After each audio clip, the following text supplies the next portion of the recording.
should be better.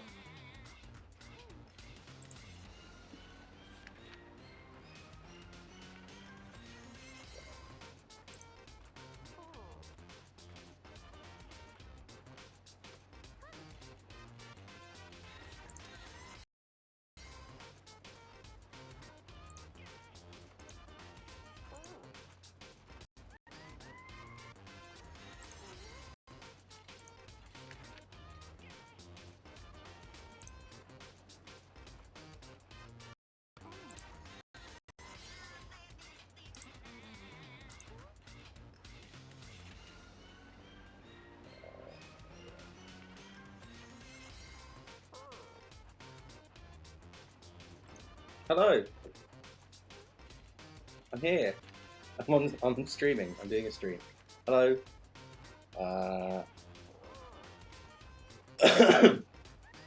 Hi. Welcome. I'm just giving it a couple of minutes for people to kind of join in and to make sure everything's okay. Please let me know how the audio's looking, because I haven't done this a lot. The stream is now. Whether I think it's 1 PM EST. Whether I got that incorrect, I don't know. But it's now. 5 PM, 22nd. Yeah, good. So, making sure I sent out the tweet. Saying come join. I'll put a little thing in the Discord. Yeah, there we go. Good. Cool.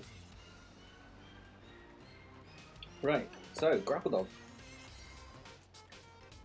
Doing a developer stream. I'm not like a pro streamer, I don't do this a lot. But I figured it would be a pretty chill time, help promote the sale that's going on this week. Grapple Dog 25% off Steam Switch. Everybody go buy several copies, whatever.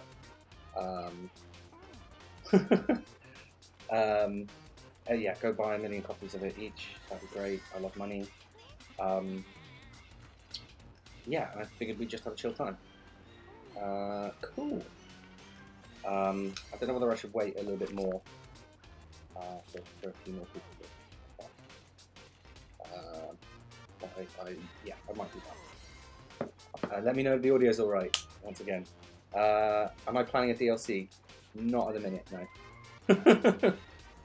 No further content planned at the minute. Grapple Dog is Grapple Dog at the minute. Hi Rancher KK. Hi Michael, phone numbers. Yeah.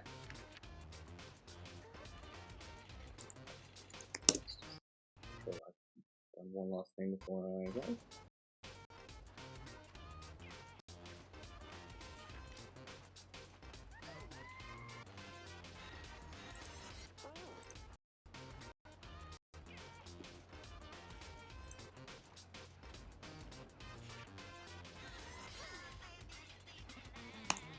Cool. There we go.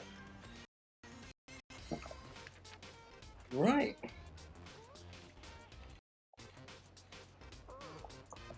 Apple Arcade.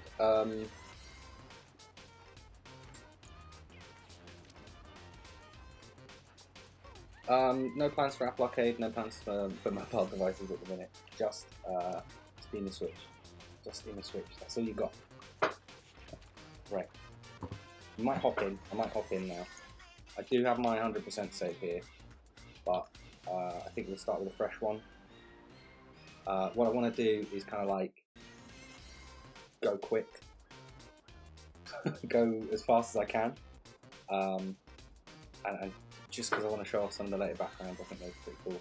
But if I want to stop and point at any things I think are cool or things that I'm just really proud of, I will do that. Oh yeah, and any and all questions about anything, happy to answer. Development, things you think are cool. You know, why is this way? Why is this that way? plans, etc. You know, haven't answered anything. I'm monitoring the chat while I'm doing it. I think this will go for about like 2 hours. I think that's a good enough time. We'll see how far we get. Yeah. So let's jump in. Is it coming to Game Gear? No. I'm sorry. I wouldn't have the first idea how to do that. Favorite pasta recipe?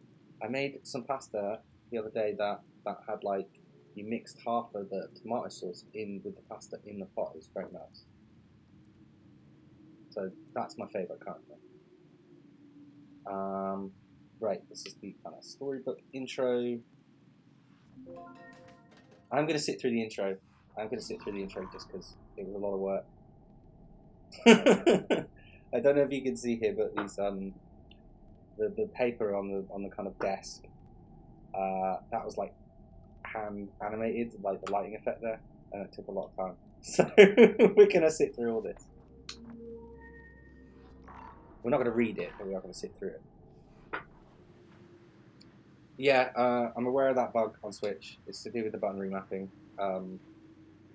I I forgot one reference to the A and B buttons being switched. That's being fixed. I'm aware of it. I do just want to point out Jazz. Hi Jazz, is in chat, musician for this game. I really love this track, this intro sequence. It's fantastic. It's a great atmosphere. Also, I really like this intro just because it's quite like is lazy the right word? It's quite lazy. It's like a very simple camera pan and then just like some very simple animations, but it kind of gets across the kind of like intro of the game. I really like that. Can we get the real Pablo on camera? Unfortunately, the real Pablo passed away several years ago. So, no, I'm sorry.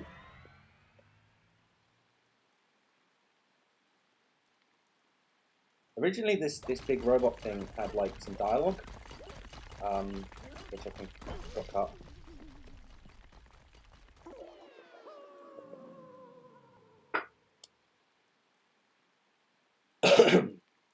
Hello. What were the main influences? Oh, here's Null. Hi, Null. Also, just want to point out Damien did like incredible. Damien's the sound designer on the game. Just did an incredible job with all the little barks and squeaks from all the little characters. There's just like tons of personality for all of it. I really enjoy it. My first spoken dialogue in the game. They did the voice of Pablo Scream. I think that's Damien. I think that's Damien in the microphone. You'd have to ask him, but I think that is him. Just he made a lot of noises with just his mouth. Like I think the cannon noise is just him going.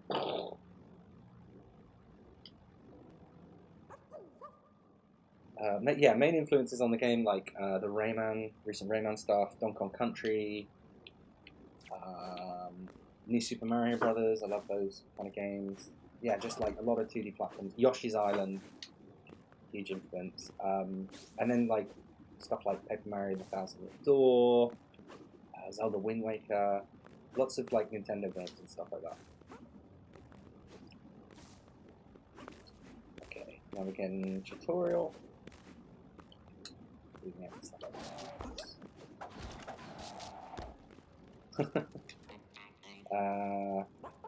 Yeah, there's a lot of dialogue in this sequence.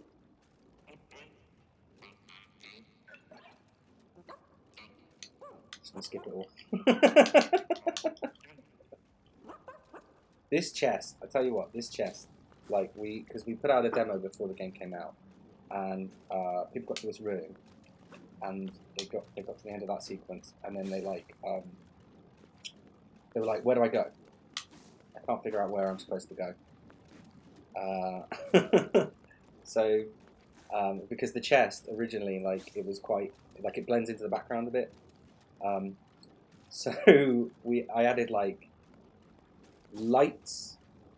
So there's little lights on it now. These spinning gears thing, just so there's a bit of motion so that you can tell where it is. I brighten the whole chest up, right? And then when you go over it, there's a camera pan that focuses on the chest, which is like the only area in the game where a camera pan like that happens.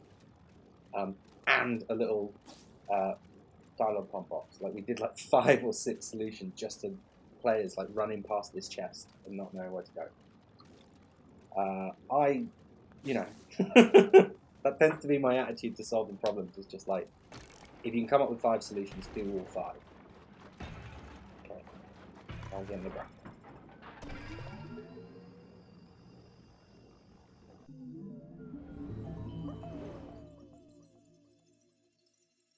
Yeah, I see. I never played a lot of Worms. Everybody says it reminds me of the Worms route, but I never super played a lot.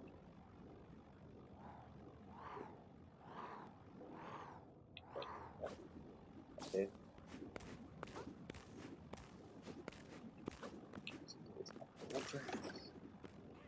Oh, one other thing is like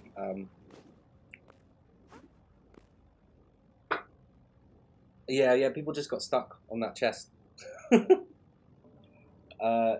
It's very strange.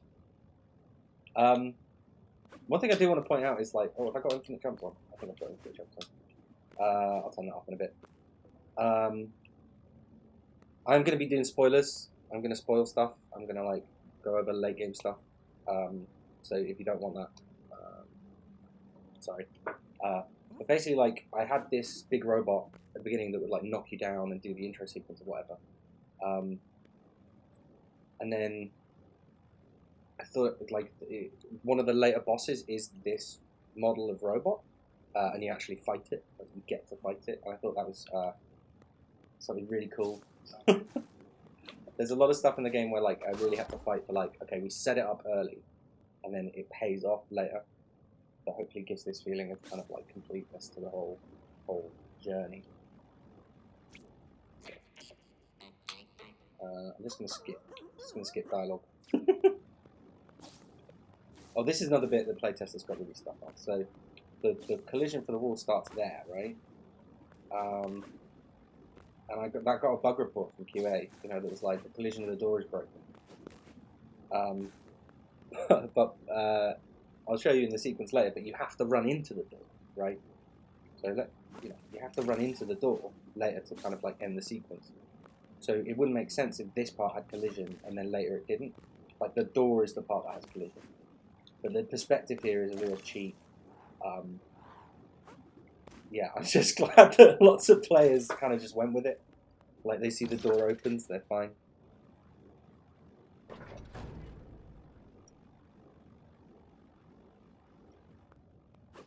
Here.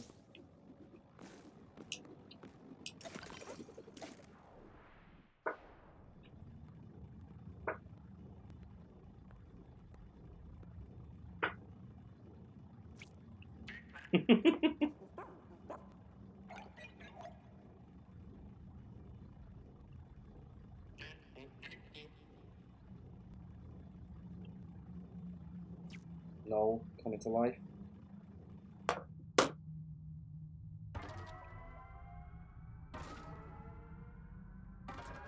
I really like that.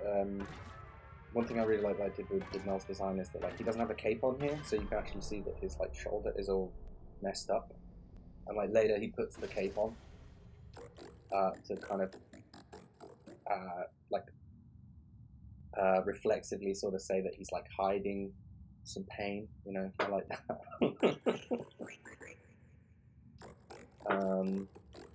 How much the game I'm planning to play on stream? I'm gonna go for 2 hours, and I'm gonna get as far as I can. I reckon I could get to. I reckon I could get to the third world, maybe third world. But if I get too far, just feel free to drop out. I won't feel insulted. Right, can I pause it? No, I can't pause it. Yeah. Ooh, dragon.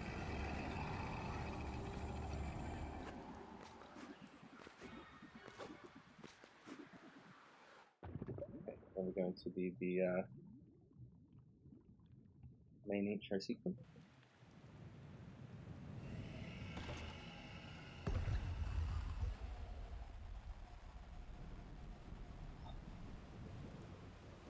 That's like one of my favorite shots. It's like, yeah, I really like that piece of art. It's really cool. There's lots of good art in the intro, to be honest. How do I do the cape flowing? So basically, there's a program called JuiceFX. It allows you to do kind of like looped warps on different elements. So in that, Noel's body is like one element, and then his cape is like another element that's drawn on top, and then it warps. But then also the outline of the cape is then run through JuiceFX as well, and then drawn underneath the body. So you get both the cape and the outline of the cape.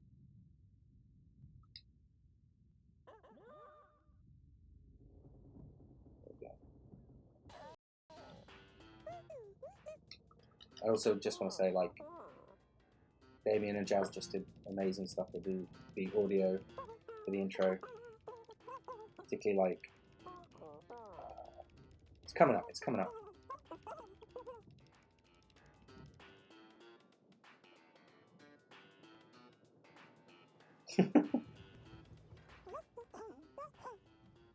I like this bit. Sorry, get amused at my own writing.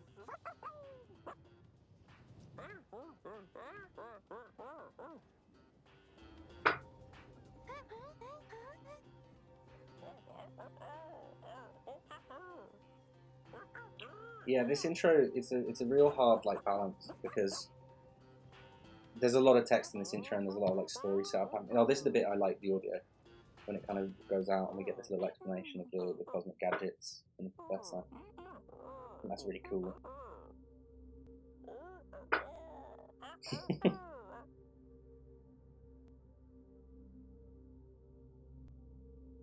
Yeah, it's a real tough balancing act, because like I really wanted not too much text up front, but I guess there is a lot of text up front. But I think back to back the intro, I went over it so many times. It should be less than 10 minutes. Should be less than 10 minutes. And then you're right into the game. And there's a lot of stuff to establish in that time, like, you know, what is happening in the story, who the characters are, what the goal is. And it took like a lot of rewriting to kind of be like, okay, do we need this detail here? No, that goes. Or like, oh, we do need that detail. And also, like, you want to come away from the intro and you like the characters, and you understand them at the very least. Like, you go like, okay, I understand the distinct personalities of like 4 different characters. And in 10 minutes, that's really hard. Anyway, okay, we're in the game. I can only play this one, so that's what we're going to do.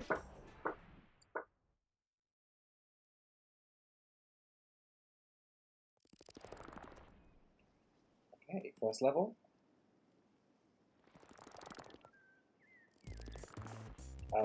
Yeah. By the way, feel free to ask any questions, any at all. I know that people are just joining. I'm here, and this is a sort of Q&A / watch me be very good at Grapple.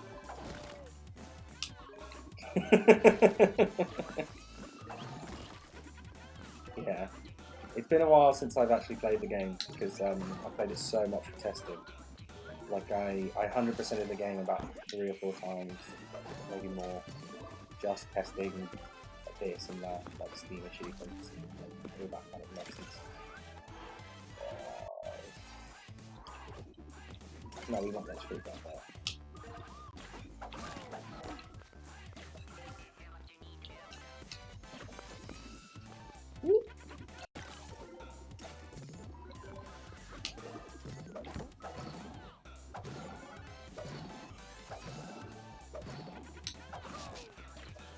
Yeah, you can talk to the professor. Actually, I always love in a video game where you get like an explanation like this for a very gamey thing. I always liked in Metal Gear Solid, when and they would go like, Snake, you need to press the action button. I always love that stuff. I'm going to turn off the accessibility of it. So let's just go. But what I quite like about this is you just sat through this intro that's like very wordy. And if you really don't care, like if you come away from that going like, I don't like the story, you just jump past. I think you'll get the idea.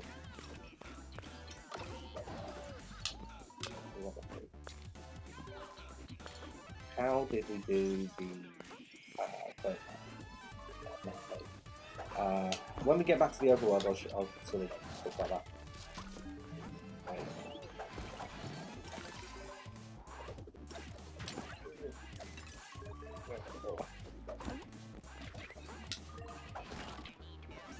I'm just skipping over stuff because I want the carrot first.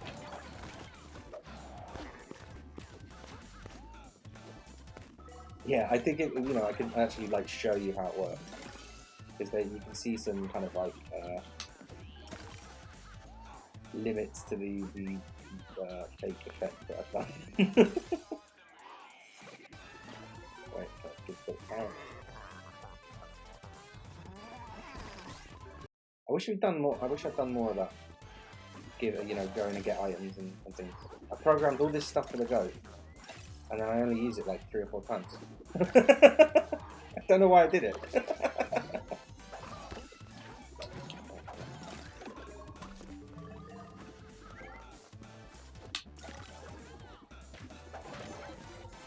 Oh, thank you so much. I mean, it's great that you had fun with it.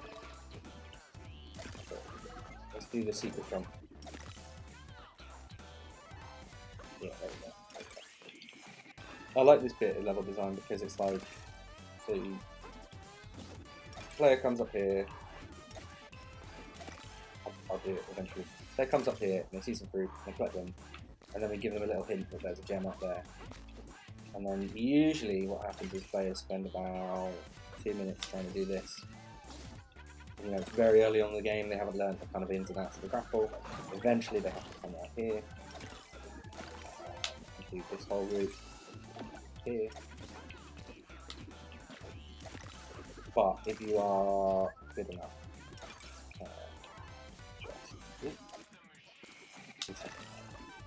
yes.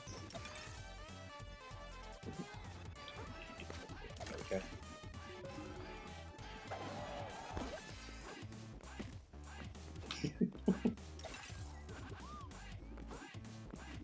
Yeah,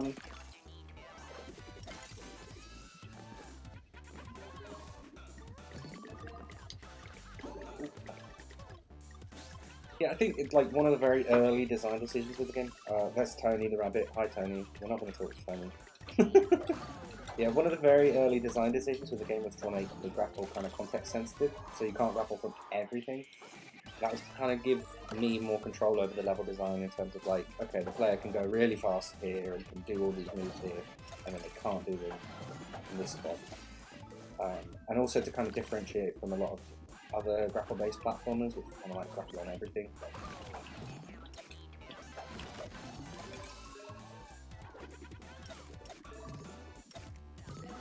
I've lost my run. Oh, I'm not going to get the fruit gems without it. Is this going to be enough?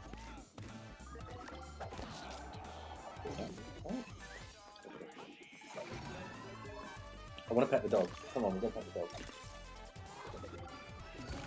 Let's go in that, right? Let's go pick this up.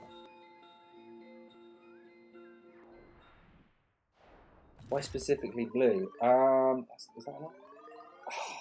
Oh, no petting the dog today. Level 2. Why specifically blue? I don't know. It's huh. So I think before Pablo was blue, the grapple points I decided were blue.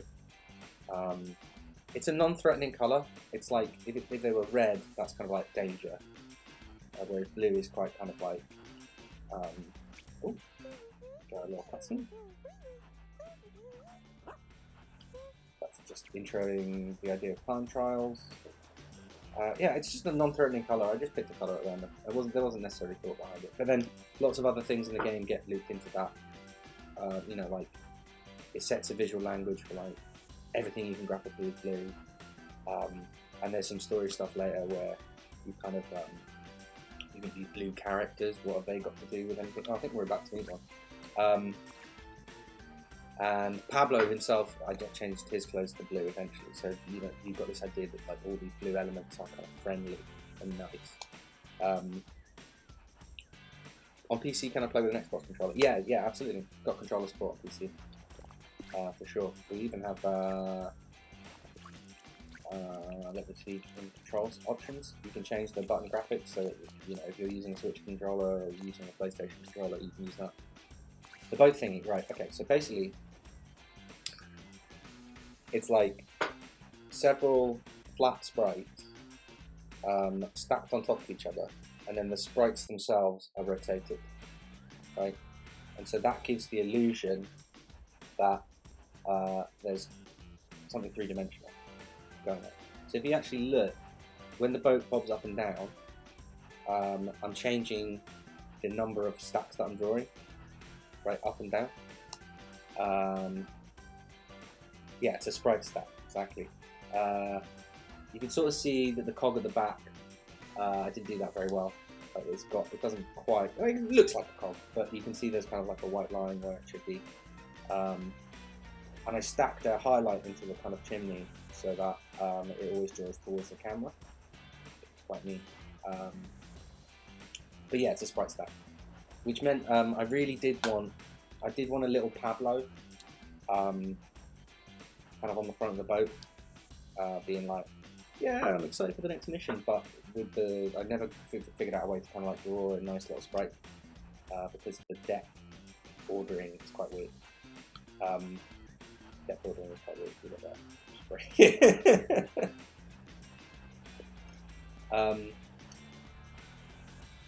Yeah, and so like there's an outline in the water. Yeah, that's another layer, I think. Oh no, that's like a separate sprite. And the trail is drawn by like just making a series of circles that kind of slowly shrink in patterns. And then the smoke trail is just normal effects. Yeah, the boat doesn't do anything animated, if you'll notice, because that's really hard to do with stack sprites. So it's a very static thing, but then, you know, there's all these other effects on top of it to give it this kind of feeling of being animated. But the 3D-ish boat itself doesn't do anything. Right, let's do level 2. Oh, and all the islands, whatever, are just flat 2D images. There's no other sprite stack stuff in the game, really. Where can I find more of your art? I don't really do a lot of art stuff, to be honest, recently. I did have a portfolio website at one point, but I haven't been working as an artist for a number of years. Maybe I should put up some stuff soon. Right, okay, here we go. Level 2. This is a good point. Originally the game was designed for mobile, and it would have controlled like with on-screen buttons, like with like left, right, and then jump, grapple. But it was like really limiting. Like there's no up and down, and so when we finally changed the thing where it was like it's going to be on console, it's going to be on PC, we added like up and down were a possibility all of a sudden, and like suddenly all these different mechanics that you could do with the up and down buttons opened up. Particularly like climbing up and down the rope was finally like something you could add to the game. But these little walls, just so these actually came a lot later than a lot of the other level elements, because we couldn't move up and down.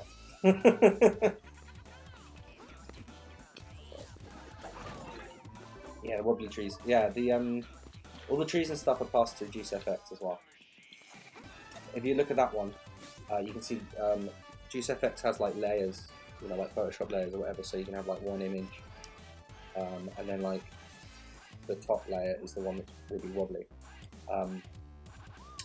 So the bark of the tree, the trunk, is static, and then the wiggly wobbly leaves are wiggly wobbly. I could have, or I should have, put the bottom leaves on different layers, and then have them wobble at different rates, and that would have looked a bit less uniform. But too late now.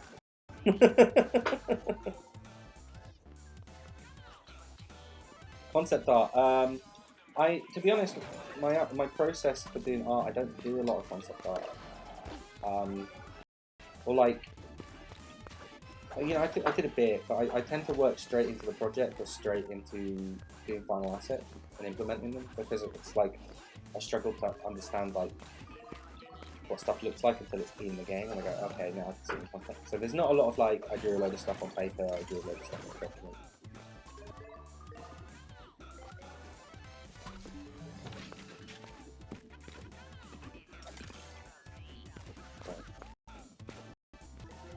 Do the shortcut. I don't think I'm bothering with it again. I said I would go fast, but I keep stopping to just talk about stuff.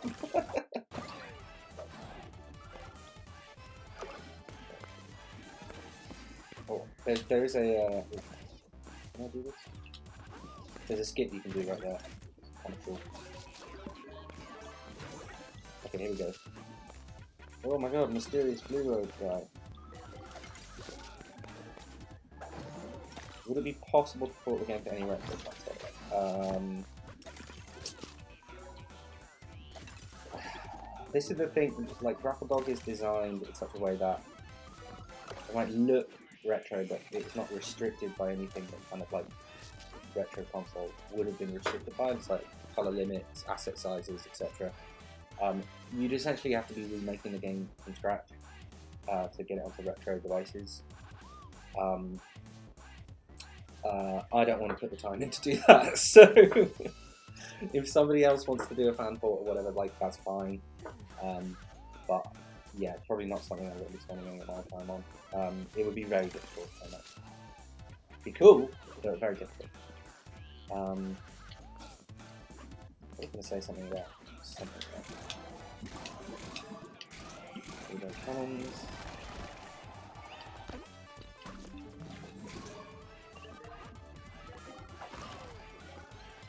The reason behind the arrows. People just got lost. Like, people just kept getting lost. You know, they'd press the switch and then they'd be like, wait, where am I going? You know, so I want to put arrow on it.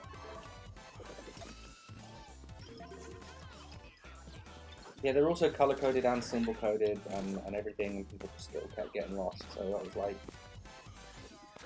I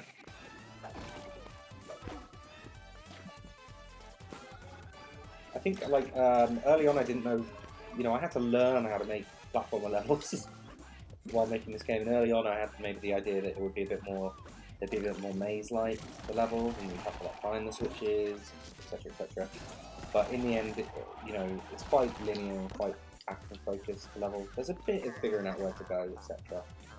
But not a whole lot. There we go. I'm gonna have a quick drink of water.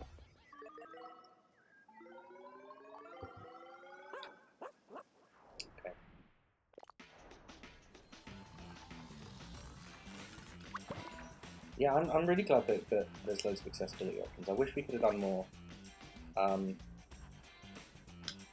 Yeah, it's hard to, like, when you develop a game and then you play it, I'm always looking at the flaws, and I'm always looking at like, why don't we do this? Why don't we push it extra? And yeah, I wish we could have done more with the accessibility. I know. Okay, we'll pet the dog on this one. I'll be good. I'll get all the collectibles. Yeah, I wish we could have done game speed, which like a lot of other games do, where you can kind of like set it from 0 to 10 or 0 to 1 or whatever, and have it kind of like at half speed. But basically, I just didn't program in any of the movement code with delta time, and that's on me. Sorry, but it just would have been too much towards the end of development to kind of like completely redo the code. But next project, I'm going to start with delta time, and hopefully I can include a game speed slider next time. Get all the collectibles. Oh yeah, if you played the game before the 1.1 patch, you might notice this bit looks a bit different. Basically, like, let me go around. Originally, the like fruit gem was like just here, and people kept like bouncing off in it and not understanding what was going on and not understanding what that was. So eventually, I moved it up here, put it underneath a little slam point, so the player would go whoosh and go, oh, okay.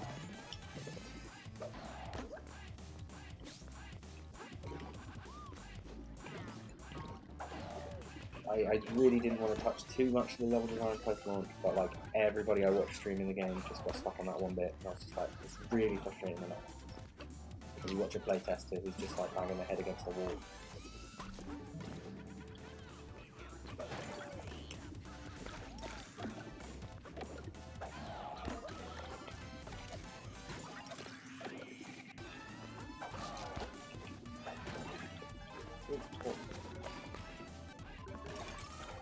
Oh yeah, I also like heightened this wall, I think, because loads of players were like trying to get up there. They thought there was something there, so I like made it higher so that people would be like that. Swimming. We're doing some swimming. Oh yeah, in the 1.1 patch we changed it so it's like full analog control now for the swimming. It was A-directional before. Now you can full 360 degrees.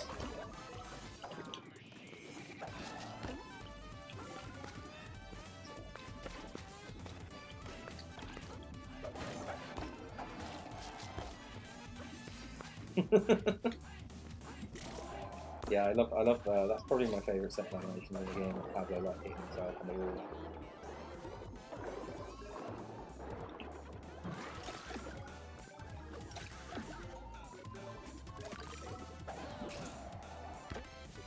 I really swimming took a long time to get right because I didn't know what to do for it.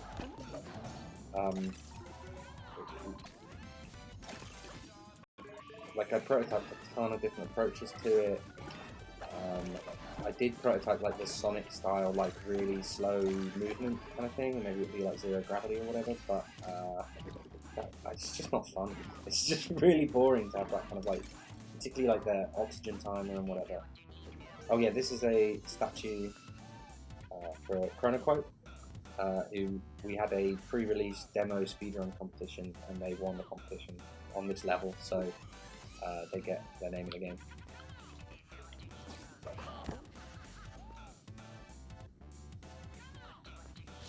Yeah, the burst is really cool. I think that's so. Yeah, there are a lot of different approaches to water that I tested, and the main concern I have is basically, kind of like the grapple is the core concept of the game, right? The grapple is it's the hook, the pardon the pun. And what do you do with the grapple in water? And I was like racking my brain, and there was some idea maybe like you could like hook it to crates and then swim around and like drag them behind you, but it just felt like too slow and too puzzly. And I'm sort of, one thing I really wanted to avoid was like any gameplay around kind of like throwing the hook into crates and dragging them about and stuff. I just didn't want any of that kind of gameplay because it just slows the game down. The game's quite fast. Eventually, like I settled on the solution, well, the implementation I did, because later on in the game you get these water bubbles where water's kind of like suspended in the air. So then water is recontextualized not as kind of like a separate gameplay mode, but as something that can be integrated into platforming streams, where you kind of like swing into the water, out of the water, jump out of the water into a grapple. It can be part of the grappling sequence.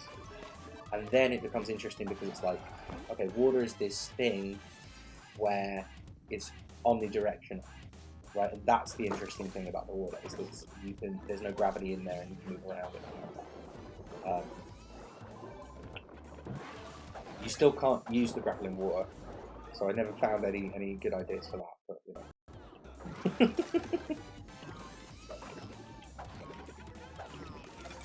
Okay, oh, sorry. How long did it take the character to get to the point? Like the whole development, I was tweaking and making changes. Like right up to the last minute, I was changing kind of like the speed of this, the speed of that. To be honest, there's still a couple of things where I'm like, messed up there. Did I get all the collectibles? Yeah. There's still a couple of things where I'm like, okay, that could be tweaked, that could be a little bit better. So I'm still not happy, basically, is the answer. But yeah, like the whole development. But it took like a good year and a half, 2 years to kind of like get the controls to the point where like I was absolutely happy with them. And part of that was like certain moves just weren't in there originally, like slamming down with the B button or zipping to enemies, you know, zipping to balloons. Those weren't in the game originally, so those were later additions when we play tested it and got feedback, and people were like, I wish I could throw the grapple at an enemy. And I was like, okay, what would that look like, and what would be a way to integrate that into platforming and make that interesting? Yeah, the underwater sound stuff. Damien did an amazing job. Yeah, we're gonna pet the dog. We're gonna pet the dog.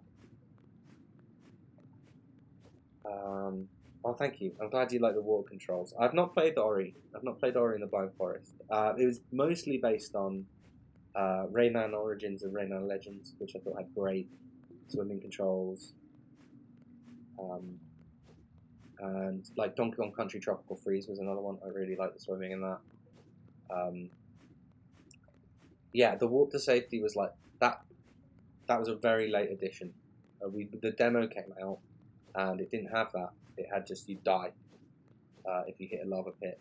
And the feedback we got was like the game is too hard. So, like a couple of months before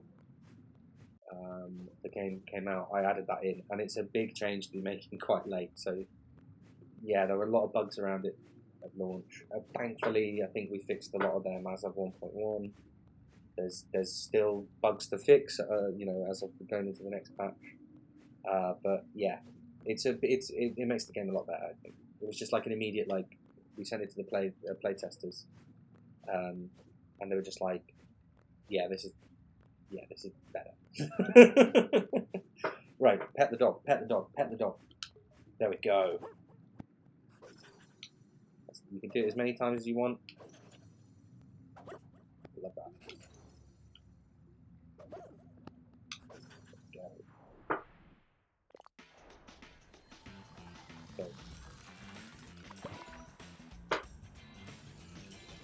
Have I got enough to go to the boss yet? Oh, no, Professor's taking me. I can go on the boat, but I'm not gonna. I want to get far.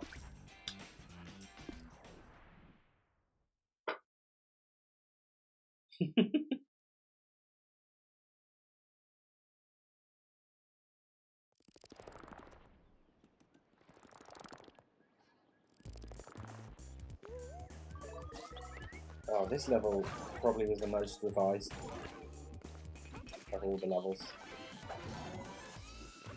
Like, yeah, so originally, like,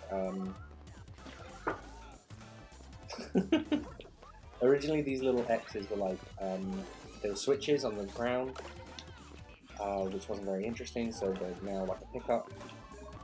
And then originally, yeah, like I said, the levels might have been a bit more maze-like. And you would like pick one up, and then you wouldn't know what kind of solid it wanted. And playtested it, and people were just completely lost. Oh, that's not correct. That's not the correct grass coming out of that grass wall. Okay.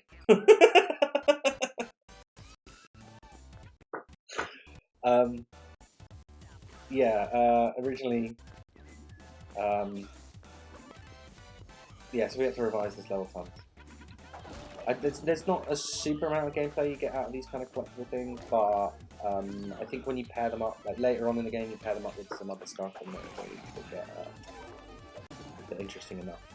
That's the thing. Sometimes a level gimmick is like only interesting enough for like a little bit. Are there any hidden Easter eggs in the game? Yeah. There's a couple of neat references to the development of the game and things here and that. There's one Easter egg that people haven't found, and I'm just kind of like waiting for people to find it. So I don't want to spoil that. There's also like there's some like lore story stuff that nobody has, like, there's some hints to this and that nobody's kind of like connected the dots there yet. I'm just kind of like waiting for a lot of that stuff where I'm like, okay, if anybody points that out, I will, that'd be cool, but I'm not going to spoil it for anybody.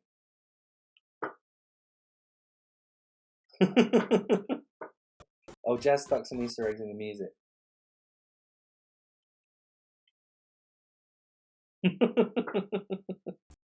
Hold on, I gotta.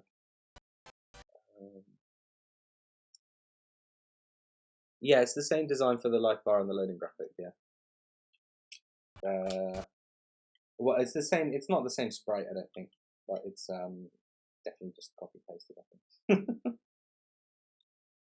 How's the sound made for the climbable walls? You'd have to ask Damien, the sound designer. I don't know how he made that. I don't know anything about sound, basically.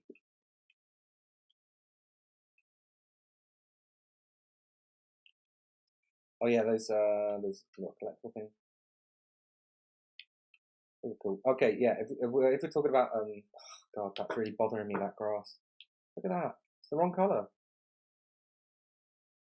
Nobody will notice. Right? Yeah, one of the things about the control and the moveset that I think needs tweaking, and if I wanted to change it, is when you're on a wall, and so you can do a slide down these walls, so you don't have to wait. You can just kind of like press the slide button and slide down. But when you're on climbable walls, it gives you this kind of like very weak little like. But then if you're holding down, it kind of gives you a full slide. I think that needs to be more.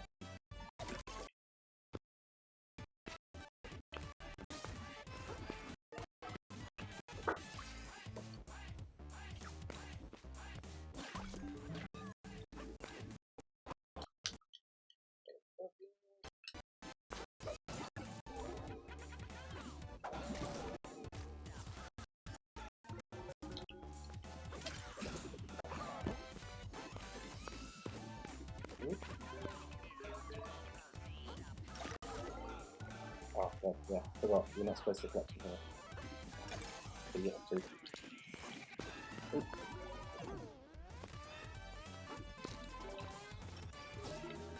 Did we use any placeholders for the sound?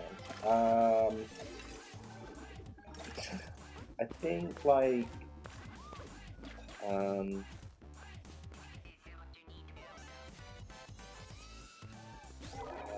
there was some placeholder stuff, but not a lot. Oh, I think okay. So I released a demo for Patreon subscribers like a year before the Next Fest demo, and that had a lot of like placeholder sounds just done by me. And for previous projects, like yeah, I used like, you know, I'm on a very tight budget with the projects that I do. I use like free sound. I use like yeah, free asset packs of sound for this and that. You can find loads on it and stuff like that, which is like really cool if you're working on a budget, etc., etc. But I was really glad on this project that we could bring on a sound designer and I didn't have to do that anymore, because it just sounds way more professional. And I've always like wanted to work with a sound designer. Like, it's one of those things where I'm like, oh, one day. So it's really cool to be able to do that. Big up to Daniel.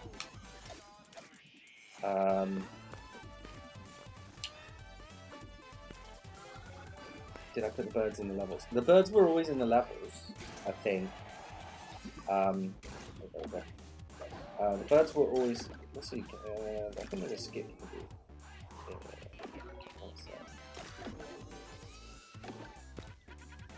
try it. The birds were... Ooh.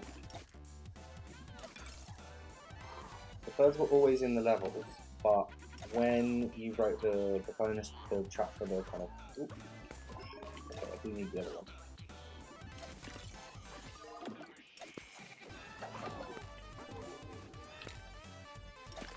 Well, it's not really a skip now.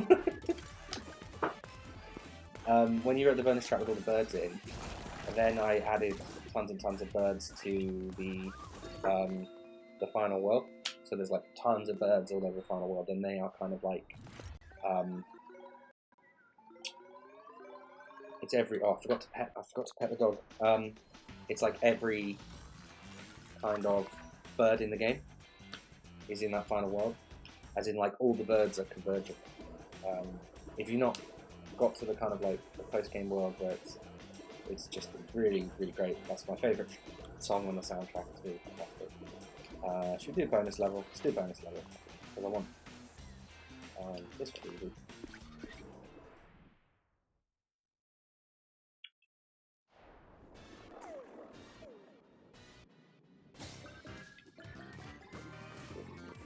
Yeah, it's a real shame actually because like the bonus levels, a lot of them were designed towards the end of development. And it was a real shame because a lot of the levels have been designed and they were being kind of like retouched and refined. But then I realised like, oh, actually having lots of different things to collect and kind of like figuring out where they are and kind of doing that is really compelling. And I wish we'd had a chance to put in the main levels some of the stuff from the collecting levels where it's like you're not just racing to the end, you're like collecting lots of things. That would have been really cool. Okay. Do the boss. Yeah.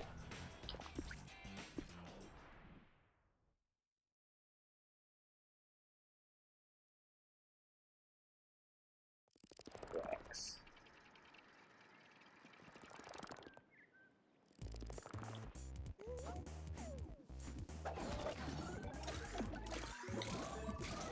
I always, I'm really glad we did boss levels. I always thought it was like a rip-off when you used to play like an old game and you get to the boss level and it'd just be like the arena. I was like, oh man, I thought I'd get another level. Ooh. Rex, Rex, Rex.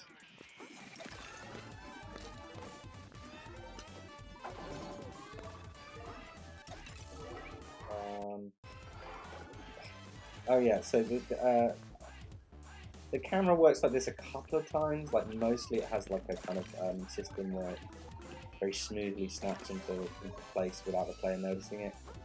But every so often we have these kind of like walk off screen and go get something. You have to be really careful with them though, and I particularly didn't want to do any that like where you were going down,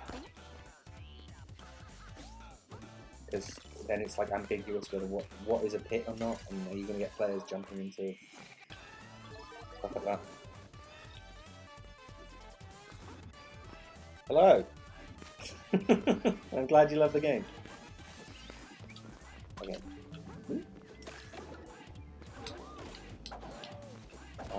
Wait, I don't need to get all the collectibles anymore, do I? Yeah, see there. I'm probably actually going to patch that. Like a lot of platforms have that thing, if you're like moving away, you don't get a better spike. I might just patch that in.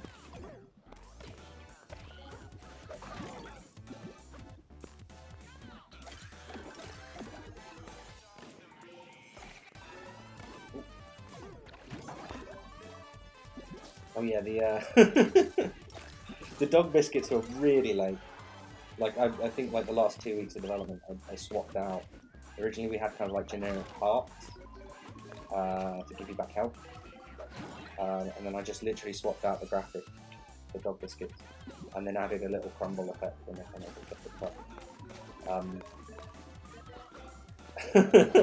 I just like Damien in the kind of like the work chat afterwards was just like, what are these dog biscuits? So you'll notice that all the sound effects are it's a bit more abstract, it's a bit more like whoop or something, because it was supposed to be just a generic heart. But I always thought, I like when games have the kind of the collectibles feel specific to that game.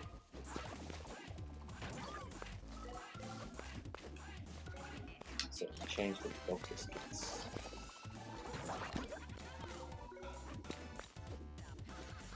Oh, these guys. I didn't remember these were so early. Oh, I had huge problems with these guys on this specific section. Yeah, I had huge difficulties with these guys just because so the front part of the climbing walls and the back part of the climbing walls are on two different layers to make sure that the player is kind of nicely wedged in between them. And it was just not playing nice with when they were throwing their hook into it. So you can actually see this guy's drawing above the grass, which enemies aren't supposed to do, because his depth is just like wildly towards the camera. Just for this one specific section where they throw the things at the grass. Like I had to change the depth of the whole enemy throughout the game.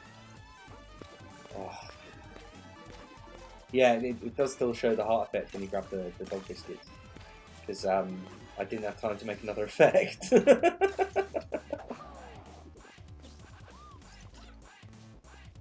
Right, okay.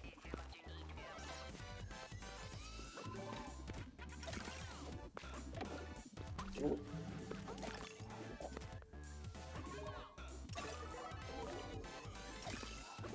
Just realised that I skipped 1.5, which is the level that all the speedrunners are very angry at me about. It's too hard, apparently.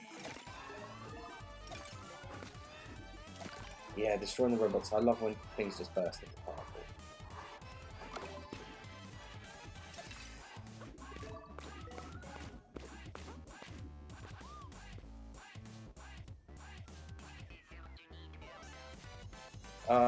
So basically there were like fruit as enemy drops. Yeah, so just sort of read out the question because this is quite interesting. Why are there only biscuits as enemy drops? Basically, there's the thing at the end of the level is like get all the fruit. If the enemies had given you fruit, players would then sort out every enemy and then gone and attacked it. And I don't think they would have had a good time because the game is not really combat focused. And I think the response then would be like, oh, actually fighting in this game is so blah blah blah. So there's like a soft incentive so that if you get hurt, you know that you can go and fight an enemy and go get some health. If you know there's a chance, depending on it actually drops depending on how low your health is. So if you're on like 1, you will get one. If you're on 2, you might get one. Yeah, I just didn't want people to kind of like be seeking out enemies to destroy them. I think, yeah. So there are 250 fruit in every level. It's a limited number. That's what you got to go get. And they just unlock. If we'd had some kind of currency where it was like, you know, it's like a big pot, and you collect the fruit and it goes into the big pot, you know, and then you can spend it on stuff, like Ratchet and Clank or something. Then it might make sense to maybe put some of that stuff on enemies. The trouble with that is just like, what do you buy with the currency? And then you have to put in loads of content. You know, you have to put in like costumes. That's like a huge amount of character animation and stuff. I don't know, like you have to put effort into making the unlockables worth it, and I just didn't have the scope for that. To me, that would be like solving a problem with the collectible system by adding a load of scope elsewhere that we couldn't really afford.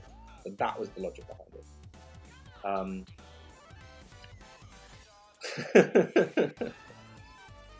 What kind of speedrun categories are there? There's you can go look on speedrun.com. They've set up a couple. I don't think it's there's been many full game runs done yet because I think it's ended up being quite a long speed run. It's like 2 hours long. So for a platformer, for an indie platformer, that's quite a lot. Our first encounter with Noel. This is another thing. Sorry, I'm just pointing out flaws. This is another thing I regret. Is like this boss has a really good boss intro, but I just didn't have time to do nice ones for the other bosses. If I ever do another game, I'm just gonna, yeah, that's the one thing I'm just gonna fix is add like proper boss intros. And here's Rex. Destroys the level as it goes.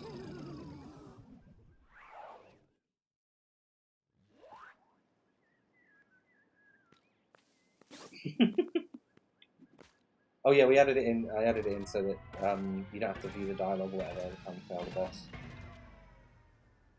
Also, the one interesting thing here is so originally the water in the game actually had like physics. It would have reactive physics, and you kind of like it would ripple as you kind of went past it.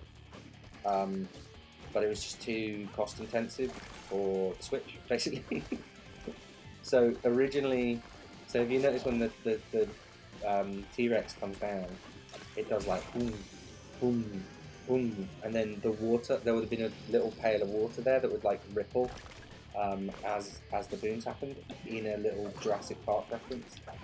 But because the water didn't ripple anymore, I just took the water out.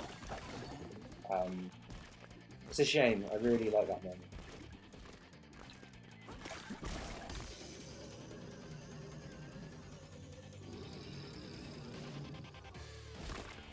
Yeah,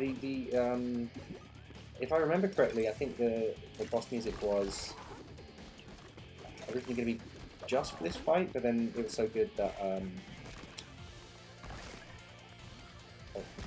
sorry, I got distracted there. It was like so good that we used it for the other bosses. I believe that's what happened. Right, I do want to point something out that is like cheeky developer thing.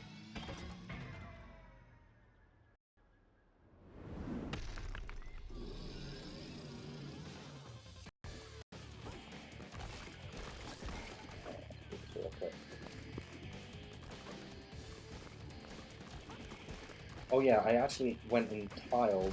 Oh god, I died again. I went and tiled behind all of these blocks. No one ever sees them because you know the dinosaur just smashes it. But like yeah, there's full on graphics behind every one of them in case you kind of like die, and then you look behind the T-Rex and it would look blank otherwise.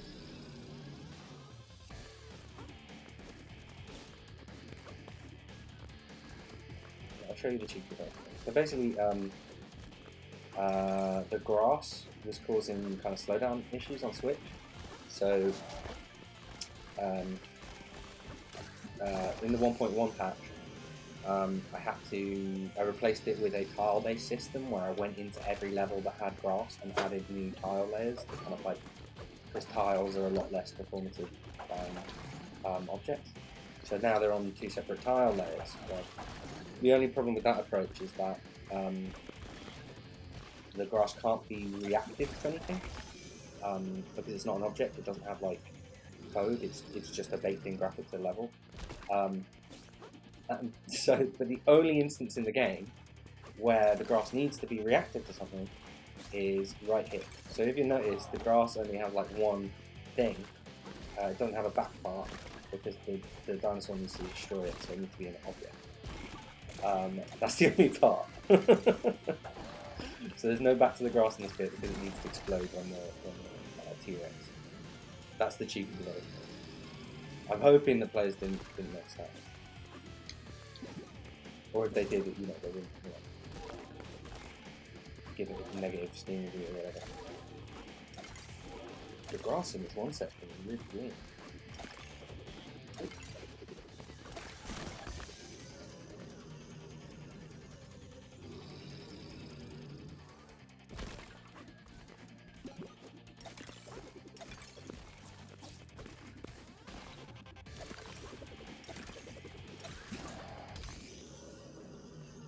Okay.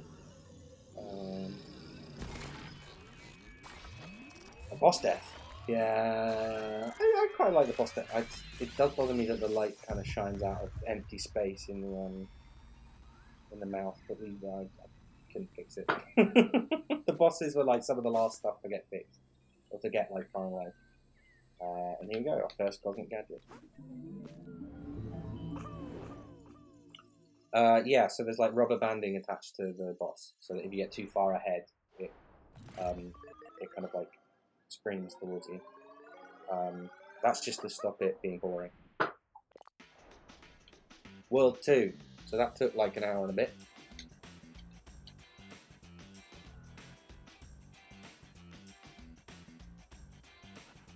Oh, we got a bonus thing.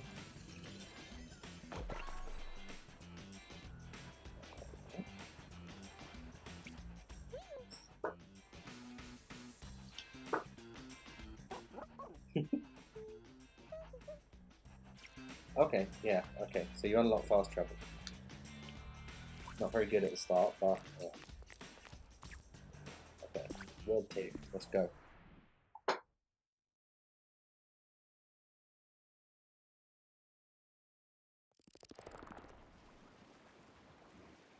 Oh, how you feeling, Meiji? Glad you love the game. Okay, really stupid thing that I added these coconuts that kind of like got to the ground. That was probably not a good use of development time, but the code was simple enough. I think we added an achievement on Steam for that.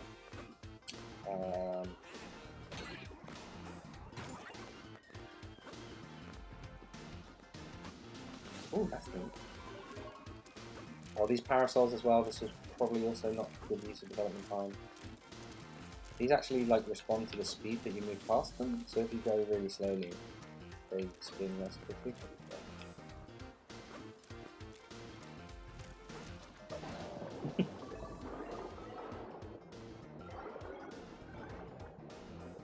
This is your favourite track, Jazz? Yeah, this is a good one.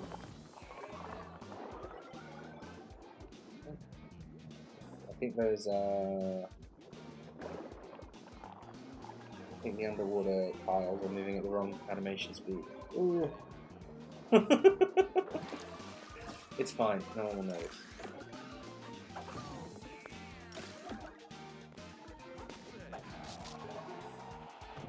Yeah, it's funny with the coconuts, because there's a bit later on where you get shot through a cannon and you like there's a line of coconuts all in a row and you kind of knock them all down.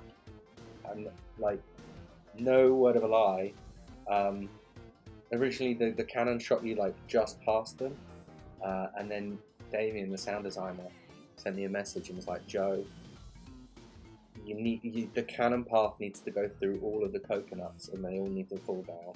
Like that why have you not done that?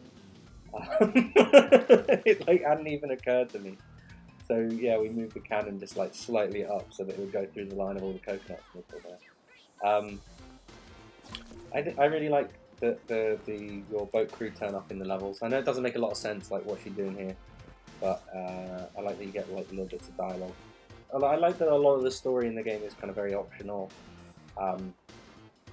Because even though I reckon most players will go and do it because they feel like, oh, I want to see that, there's still something about the player being able to choose to see it.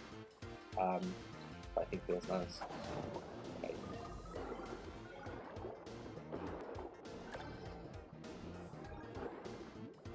Yeah, the professor's relaxing on the beach. I think that's what the dialogue is about, actually. I just mean, like, you know, if it's a platforming challenge that only Pablo can do, how come you find these people kind of like... Anyway, don't think about it too much. Then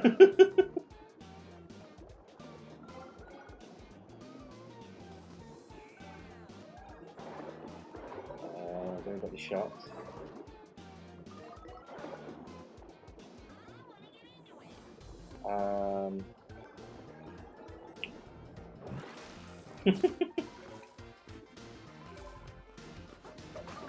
That is a good point. There's actually, I'll show you the boat in a minute. Oh, we'll go up here. Yeah. there's like in the professor's room, in the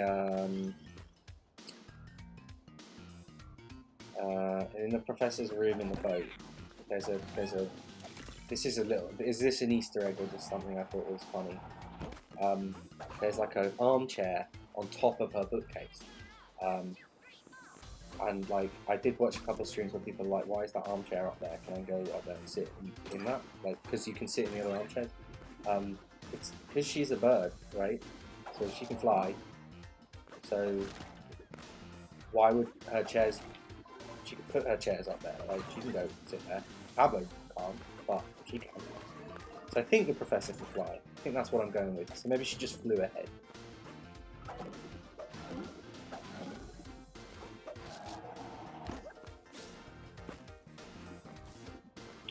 Yeah, no, we didn't. I didn't want to. I tend not to like that in New Super Mario Bros. When they pop along to the music, but there are a couple of spots in the game, like Jazz said, where we kind of like retimed animations to fit the music better. Like we did that on the title screen.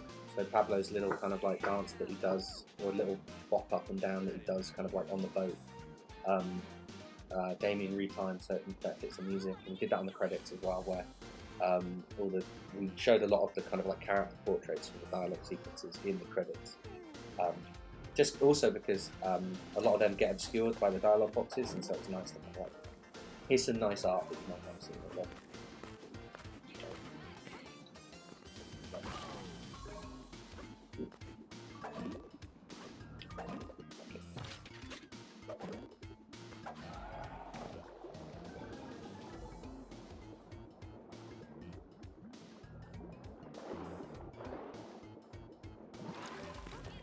Yeah, and I like giving every level like its own individual type of bird.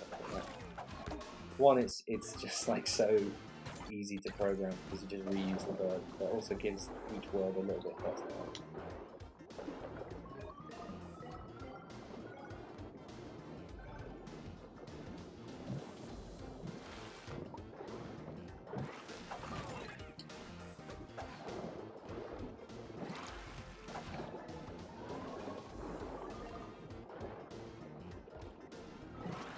Bonus coin?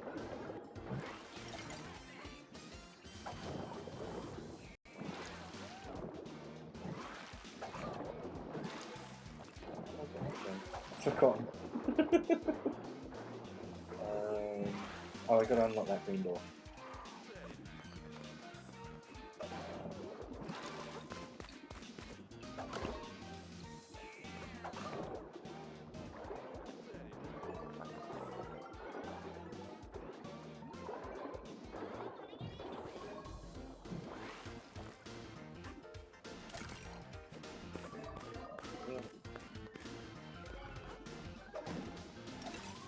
Go. Pro Grapple dog player, yeah.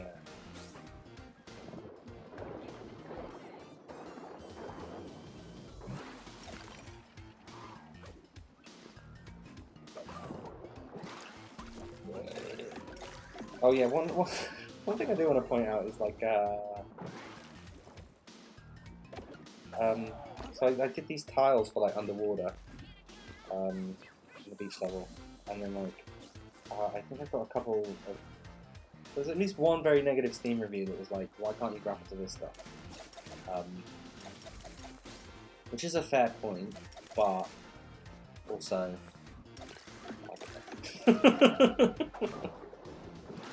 I should have picked a different colour, maybe. But then blue's water, I don't know.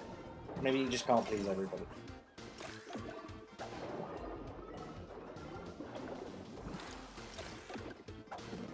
Oh yeah, these slime points.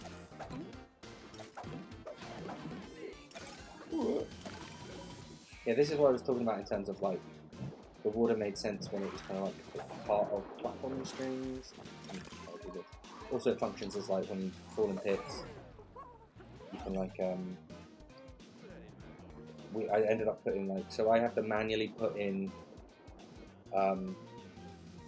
so the way that the resetting when you fall in pits works is like, if you're on the ground, it will check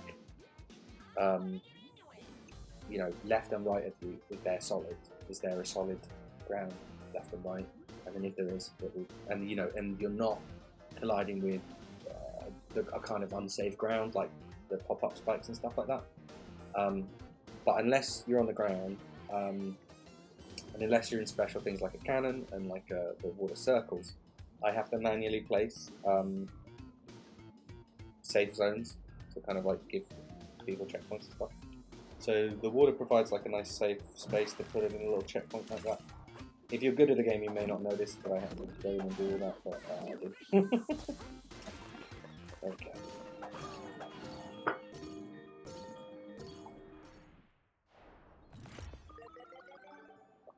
Oh. At the dog. Yes. There we go.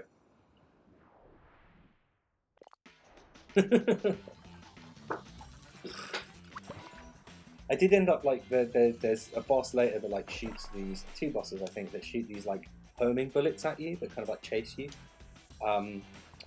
and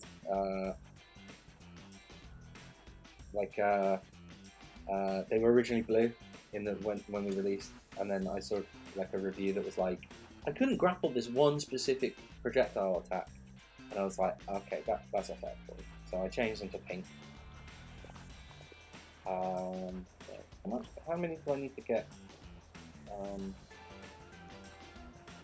Oh, we just skip this world? Yeah, come on. Let's cheat. How many levels that I want to talk about then?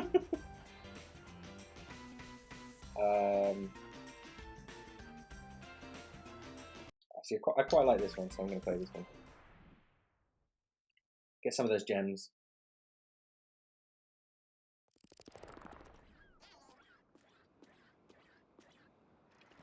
I think the vertical levels are a lot of fun.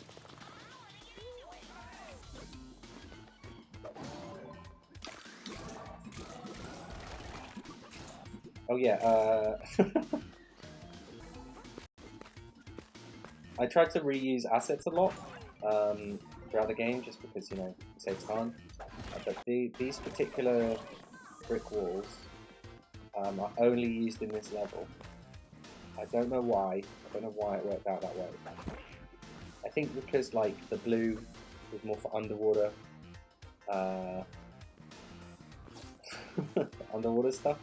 But yeah, they only appear on this level. Cool.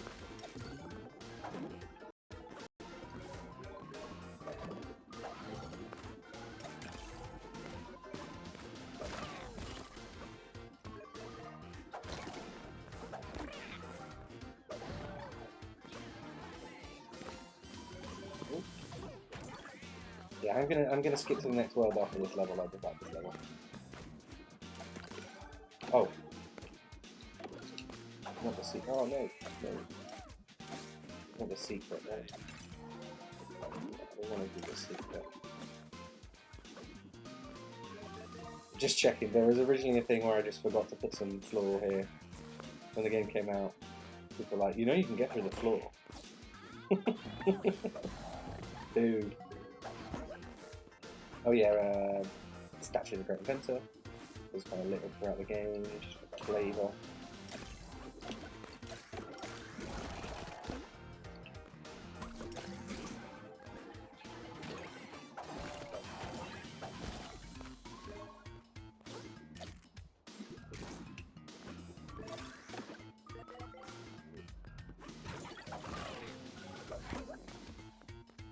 Yeah, the crabs are like tricky because you have to wait for them, and I think speedrunners are very annoyed at me for doing that.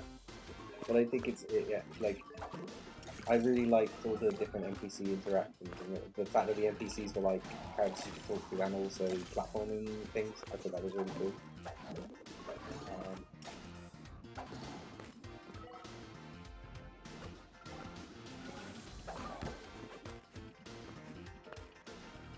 Another blue road guy.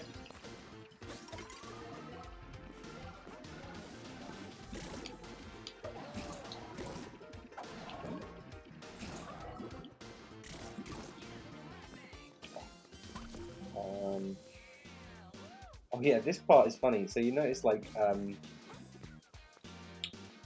basically like the ceiling here is lower than the ceiling here. There was a bug where whenever you would respawn, you'd get like stuck in the ceiling or something, or it would kill you. So that's why the ceiling is like has this weird shape.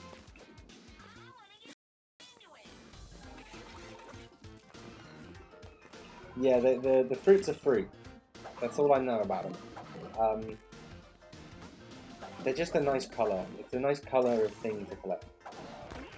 Oh, I can talk about the thing that yeah, I worried about the color. I didn't worry about whether they're berries or not. I was thinking at one point of just like changing them to like cogs or gears to be a bit more fitting into the theme of the Great Inventor or whatever, but like I never got around to it. So they're already implemented. There's no point changing.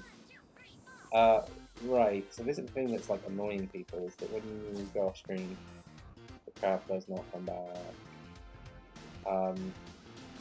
Yeah. Basically, um, they're fruit. Maybe we should make that canon. They're called fruit.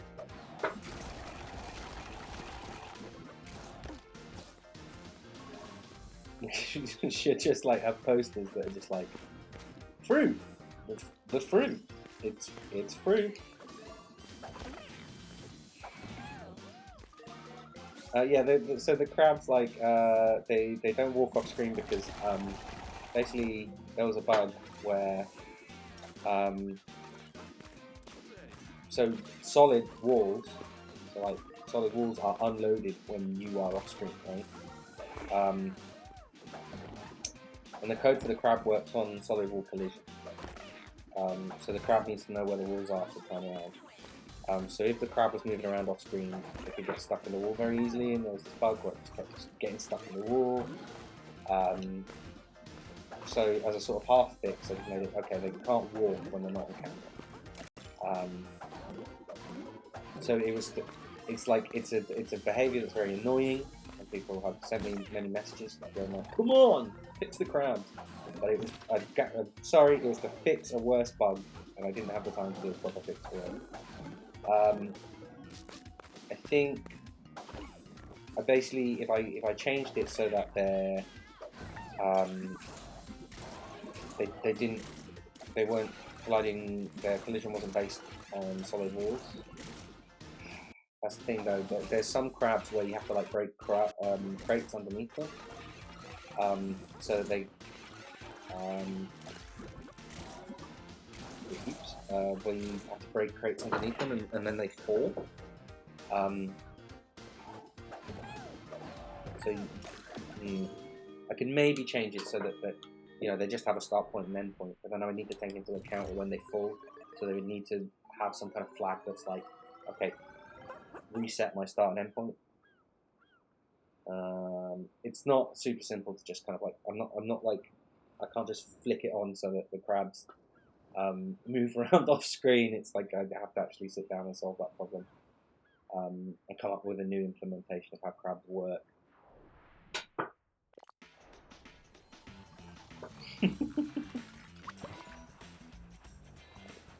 Okay, let's skip. Let's go Lava World.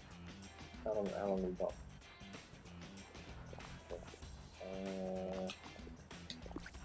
Tank. I can talk about the tank.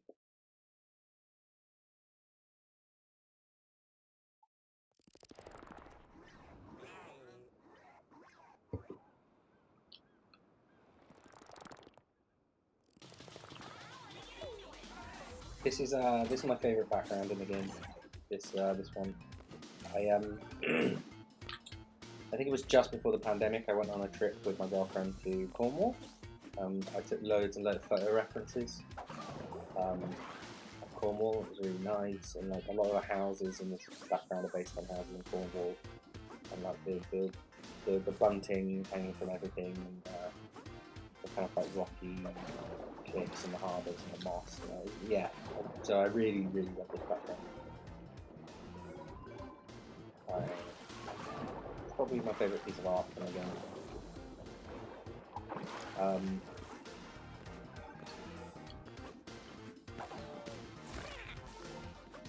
I think when I do end up doing backgrounds for the next one, I think it'd be good to go out and actually do photo referencing again, because it was really, really useful. Just to have like photos of textures and stuff like that.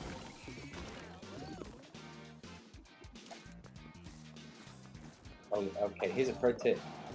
You can totally just go up here without messing with the crowd. Why would I want to mess with the crowd?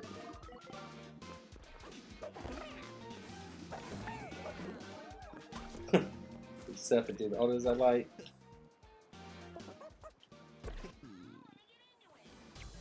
They just want a nap. That's what I like about them.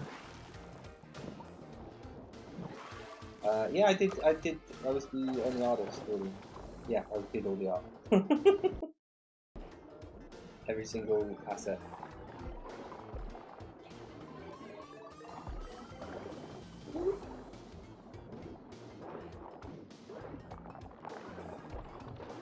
Just gonna skip it.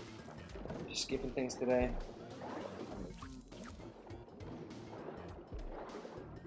Yeah, if you just skip these things, there's basically like a big there's like a big box collider that decides whether you're in the collectible region or not. So you can see that's probably the limit of the box collider.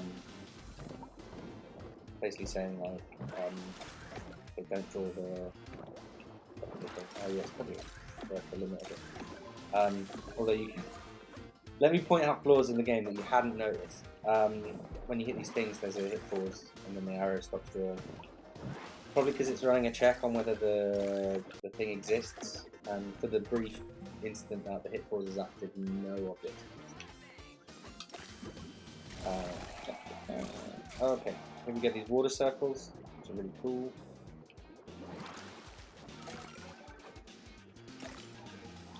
They were really, really cool when we had the reactive water physics. They were so awesome, but yeah, we had to cut it just to get it to run on Switch. But they're still pretty cool.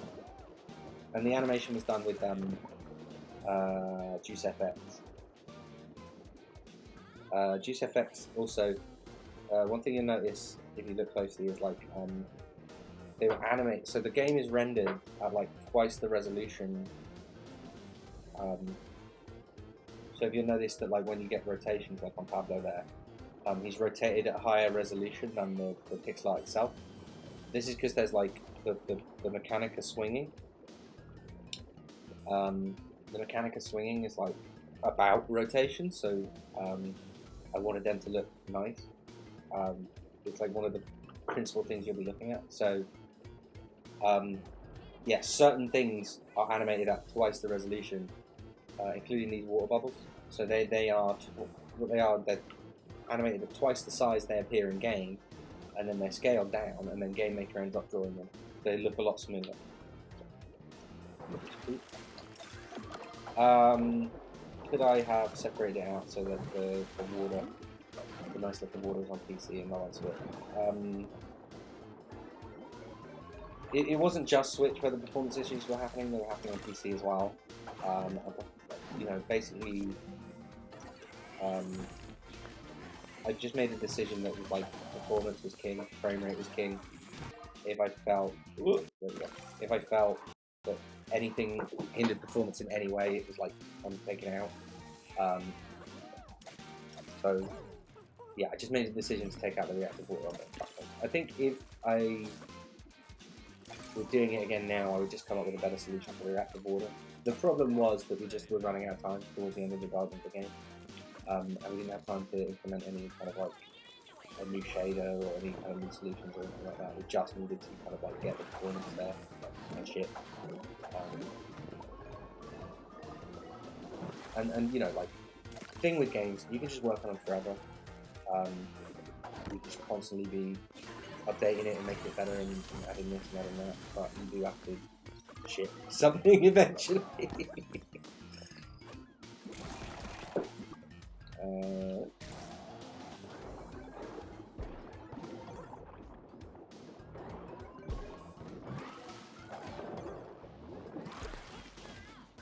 I mean, yeah. If if there is a Grapple Dog 2, yeah, it'd be great to put that back in. That'd be really cool.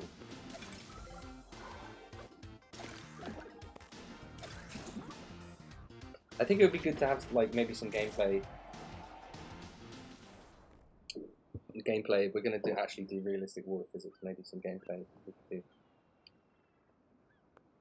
Okay, we're gonna do the tank boss. I'm gonna skip the dialogue.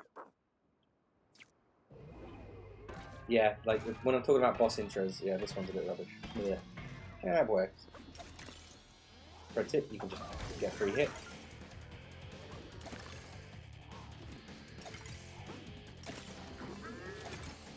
I think it'd be really funny if we did a Grapple Dog 2 and just like Pablo was replaced with just a very realistic looking dog.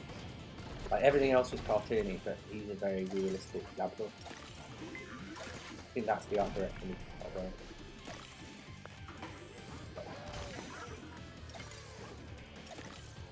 This boss, so originally for the beach world, there was going to be like this boss. There was like a big eel.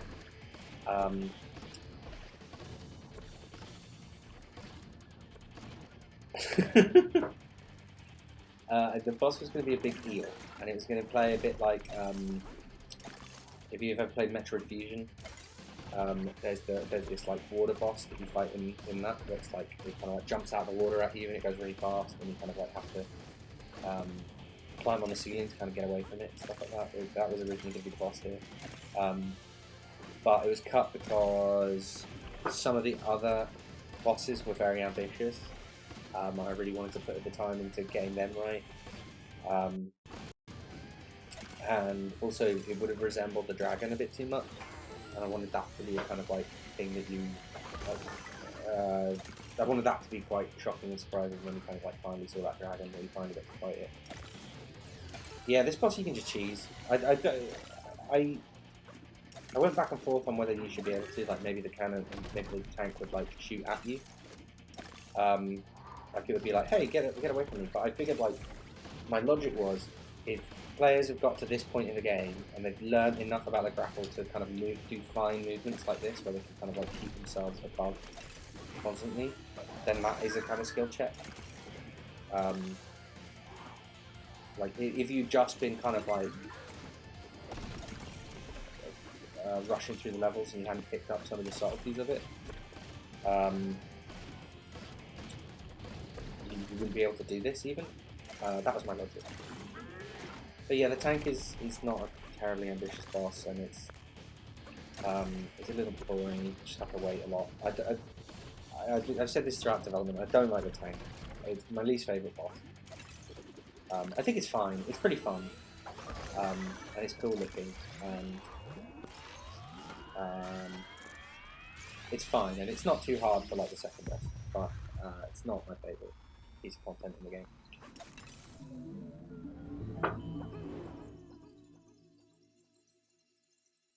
Yeah, there is a tank boss in Fusion. There's a security robot you have to fight. That's a good fight.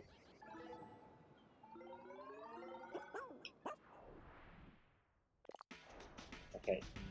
World number 3.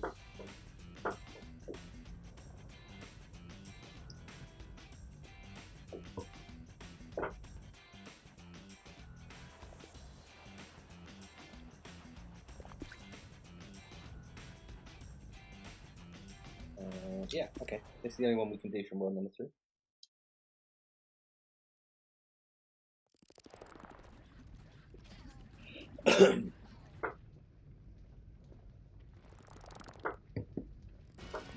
A lot of the levels that are like the first levels you play in a world were done quite early. So this level was done quite early in development and kind of just iterated on over time.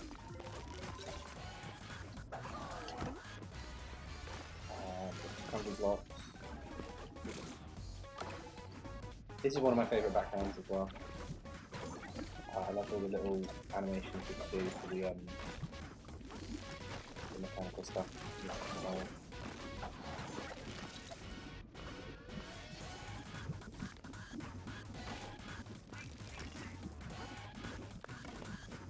Yeah, I think this level was in the Damn it.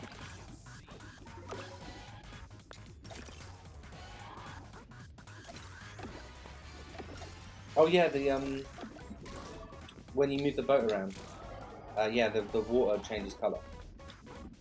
It like adapts, the transitions and adapts, which took a lot of work to do. And then basically I realised like, oh, the player, it takes too long to go from one side of the map to the other. So I should give the player some fast, like a fast boat travel thing, so they can just go to the world they want.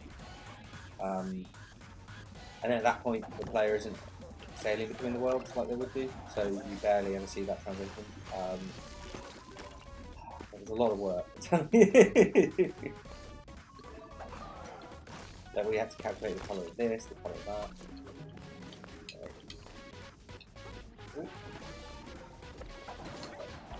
Fireball cannon. That was another thing. Very shortly before launch, when we were optimizing the Switch version, I had to completely replace the cannon because yeah, it was just hurting the frame rate on Switch to have like, so basically the cannon and the fireball were like separate objects, and the fireball would be running collision checks, and it just was too much. But also too much to kind of like keep the cannons in sync, because they all have to be in sync with each other at the beginning of the level and at the end of the level. So we ended up replacing the cannon object like right near the end. So I had to go through every single level and do a new refactored cannon. So it's just one object. The fireball and the cannon are the same object in this instance, and yeah, it's just running a collision check on where it's calculated the fireball is. So originally, there was a crate here, and you could smash it, and then the fireball would then go through it and whatever. But the new, more performative cannons don't support. Like, you have to set a beginning and an end point. They don't support like reactive stuff like that. So I had to take that crate out. And, players hopefully won't notice.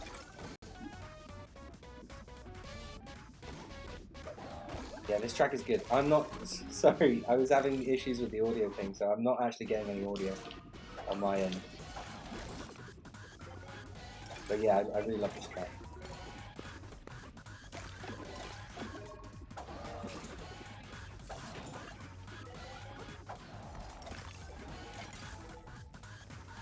I really like this. I like this level a lot. I like that there's kind of like this upper level, and you have to kind of like keep looping around it. Because it's basically like stuff that you get taught in level 1, which is that like, hey, look up, there might be secrets above you, and you might have to loop back on yourself, etc., etc. But here it's like blown out to bigger proportions. There's another secret. Yes, the soundtrack is on Bandcamp and YouTube. You should go buy it. Or, you can just listen to it on Bandcamp and YouTube.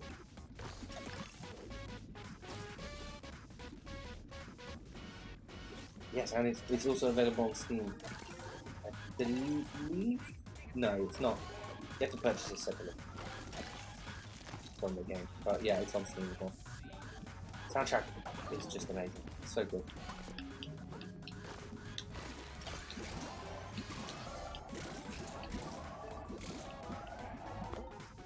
Yeah, this part where you're kind of like going through the cannons was very early. Designed very early, so like you can find GIFs of the game from like years and years ago where this section in particular was like doing it. Just like really refined. Originally, I was like, okay, we're not going to introduce the cannons till World 3. Oh yeah, this is another tweak I did to the level later on. There's a bit where you kind of. So originally, if you hit this cannon, you would phone, but then I added a kind of like reset, so I'll go back on the yeah, originally I was like, cannons aren't going to be till World 3, but then they were like so useful and then they're fun, and it's like it's also quite hard with games and with lots of different elements. Is that you want stuff. You want a lot of stuff in the kind of like first couple of levels that's cool. You want like big explosions and stuff smashing, and like particularly stuff where it's not too hard for the player. It's not too kind of like difficult. And the cannons kind of are both of that. You know, they're kind of like they're very flashy. They go like bang and they go and you smash a load of stuff. But also, depending on how you use them, they're not very difficult.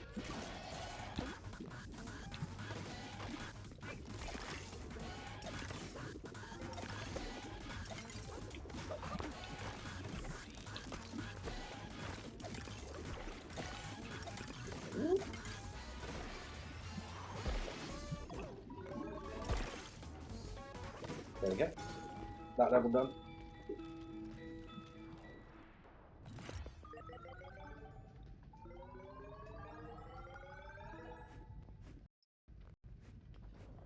Should we pet the dog? Pet the dog. There we go. 3 pets. I think 3 pets is enough.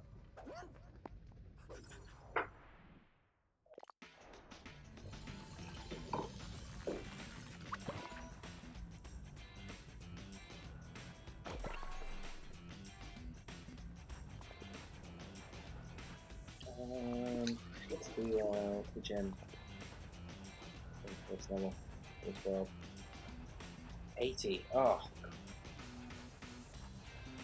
Let's just keep doing as many levels as we can. I believe I'm about like at least halfway through the story at this point, right? Yeah, if we count World 5 as the kind of end of the story.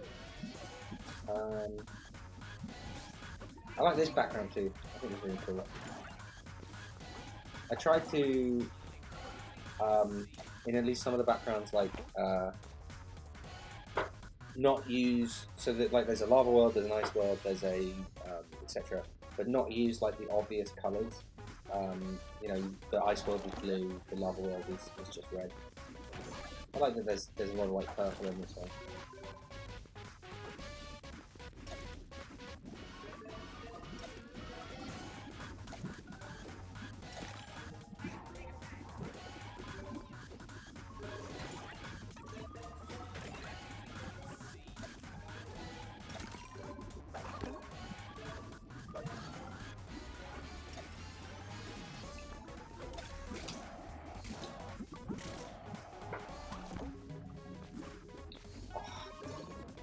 The crows, I love the crows.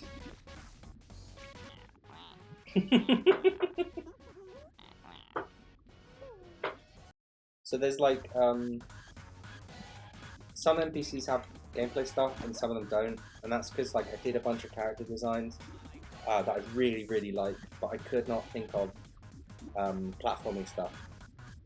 I couldn't think of like the gameplay elements, at least not in time to kind of like put them in. But I love the character designs, and I was like, these need to go in. And the otter was one of them, where I was like, the otter needs to make it into the game, and the crow was another one that I just loved. So when we had to go for localization, there was a point where the script had to be locked, and so I was like, I really worked really hard that week that we had to lock the script in to just like write as much dialogue as I could to justify the otters and the crows being in the game, because I really wanted to put them in. I was like, these crows have got to be in. There's not a super lot of NPC dialogue in the game. It's just like I had to like absolutely be certain that, because it had to get passed through to localization, and they have to give us back all the translations in all the languages. So after that point, it's really hard to change the game script, and that's, you know, it really calls for it. Like we did a bit of additional stuff with like some UI elements where we'd like missed out this and that, but like I'm really glad to get the pros in. I love the pros.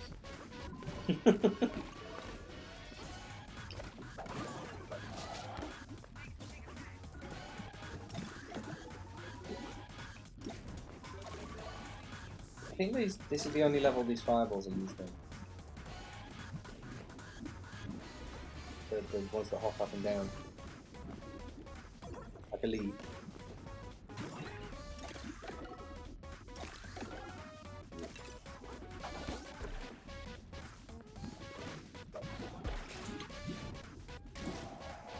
I like this level. It's pretty good.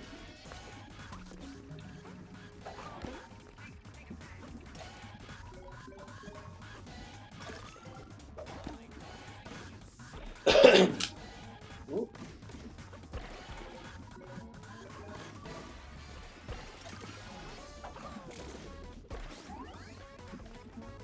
Let's do this bit.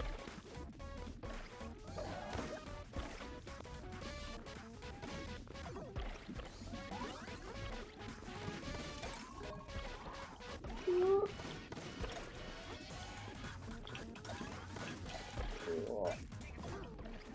I'm not very good at this game.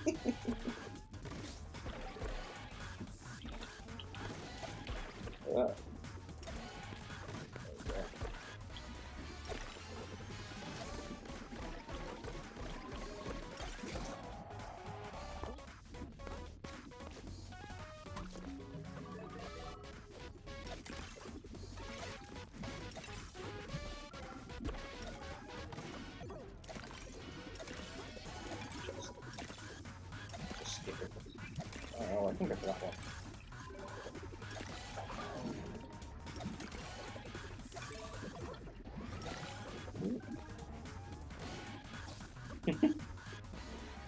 Yeah, we got a purchase. That's great. Thank you for purchasing the game. I hope you enjoy it. It's, I think it's really cool, but I might be a bit biased.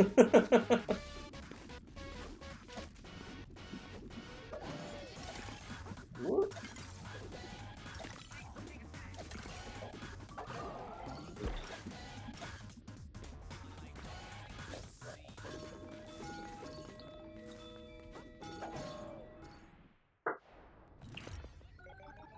Time. We've got about 10 minutes. I said I'd do 2 hours. Oh, let's do the level no one liked.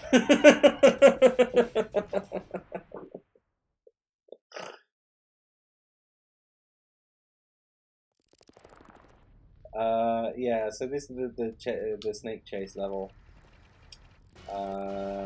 People had some difficulty with this. It's quite hard. You know, sometimes it's like you get really good at it, gameplay testing it, and then you don't realise that things are really hard. And then maybe like sometimes you get feedback where people are like, "This is pretty hard," and you're like, "Yeah, it's supposed to be hard," and so it doesn't quite filter through. But it did get patched. This is now an easier version of the thing.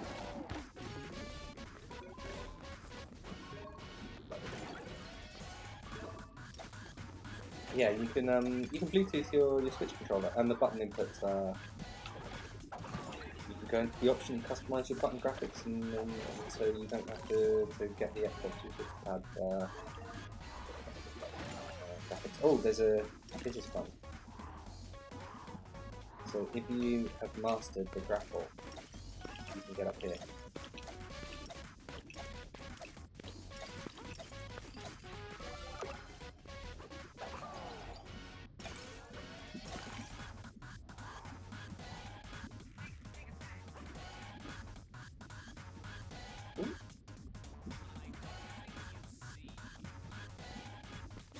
Okay, here we go. Here he is. To me, he feels too slow. Come on, this is... Yeah, anyway, whatever. Apparently he was too fast to begin with.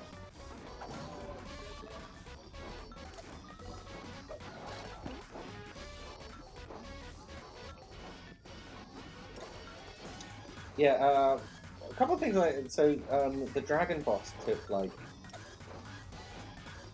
Dragon boss was like a really early idea, which was like, I just want a big boss that's like a big snake thing, and you swing from the segment of its body, and it took a long time to kind of realise that idea, and there were a lot of different prototypes of like how to achieve that. I did a lot of tests around snake-like bodies, and originally this was going to be how the dragon was going to be implemented, but I ended up using all the code for this guy. It drags this kind of like little snake body behind him. So yeah, that code was originally written for the dragon. I didn't end up using. I used a different method for the dragon in the end. Also, one thing that I think I'm going to toot my own horn a bit, character design wise. One thing that I think I did that was really clever is that his head is like symmetrical, so that when he flips upside down, he looks the same. Like like a lot of effort went into put, so it looks like the top of his head is the top of his head, and the top of his head, and now he's flipped over.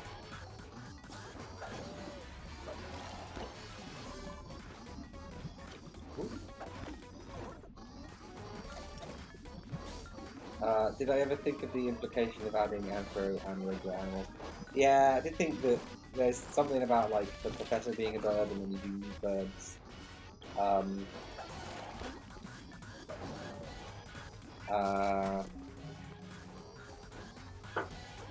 It's not a big deal. It's not a big deal.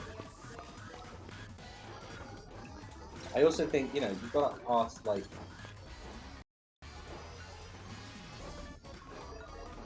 sort of at the end of the game, we imply that there are greater things going on in the world of Grapple, and there are different forces at play. That's sort of where we go with the story, and that the birds are somehow involved. So I think that's. I think it's interesting to think about like where stuff comes from. What are the birds? I'll just leave it there.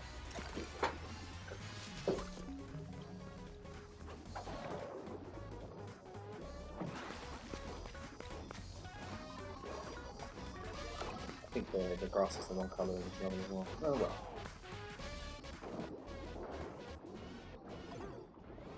Yeah, I didn't want like regular dogs running around. Like that was kind of the line. But then birds added like a little bit of flavour to the level too. That was the logic.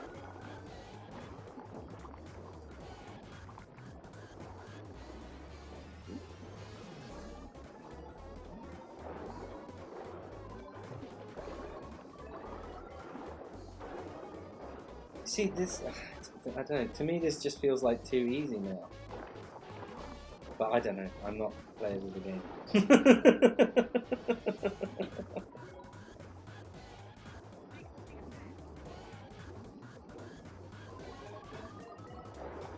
It's so hard to judge difficulty. It's so hard. Like I got a bunch of messages that like the game is way too hard, and then I got a bunch of messages that it's like it doesn't really provide the challenge that you would expect from a platform.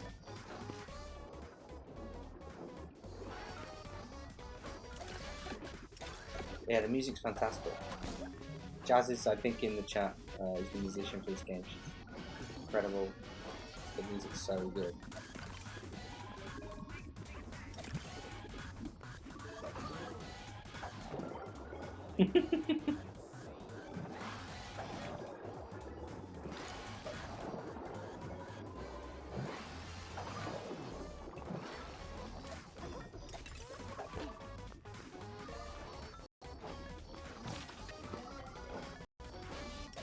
The music really reminded me when I was like when we were in development. I was listening to it stuff like Sonic Rush in particular.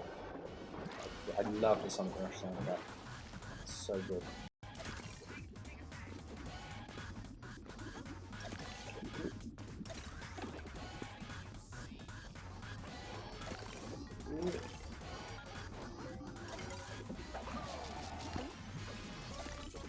I'm good at this game, guys. I don't know. Just too good at video games.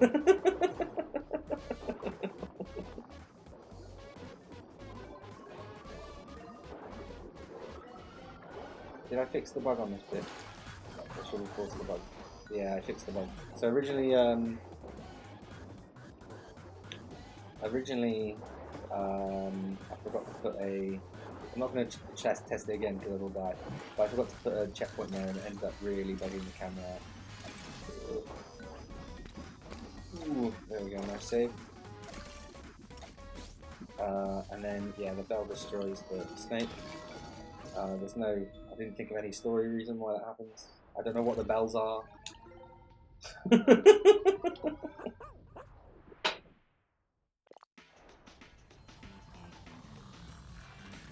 Right.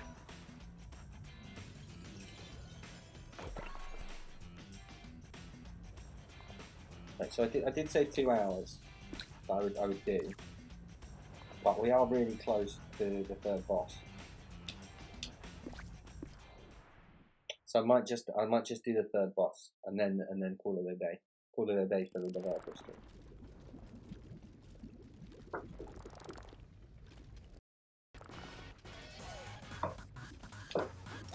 Here we go. This level was in the demo, I believe. So it might be one of the most played.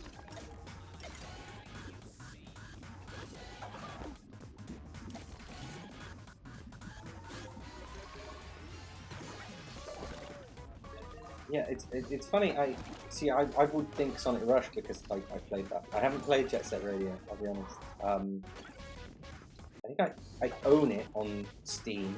I don't know if that's a good version, but I've never played it.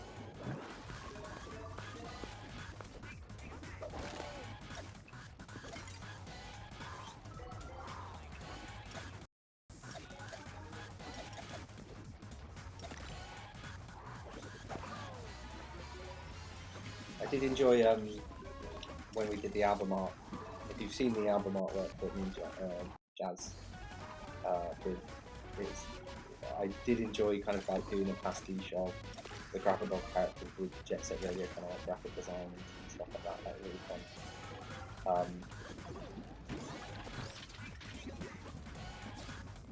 Like it's one of the silliest things that I've drawn in a long time, and I had a lot of fun doing it, and I really I really enjoyed the basically like shout out to Ryan at Super Rare, basically like you know he published the game. Basically, you know I showed those guys the album artwork, and I sort of like went, a tile missing there, tile missing there. Anyway, whatever. I showed him the album artwork.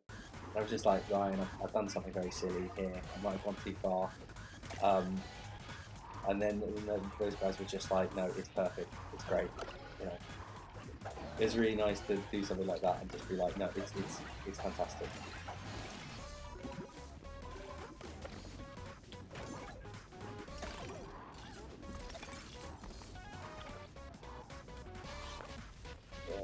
These grapple things cause so many problems. Well, there was a big, terrible bug at launch where they weren't loading properly because, yeah, once again, our performance on Switch, they were causing all sorts of issues. So we had to re-implement them and rewrite all the code for them just before very close to launch, and then we ended up missing a tag that identified which one could be loaded in one of the rooms. And so people were like, they've all disappeared when I accessed this one specific bonus room, and I was like, sorry, just if you reset your game, it resets the tag, it says which ones it has to be loaded, and then you can go those.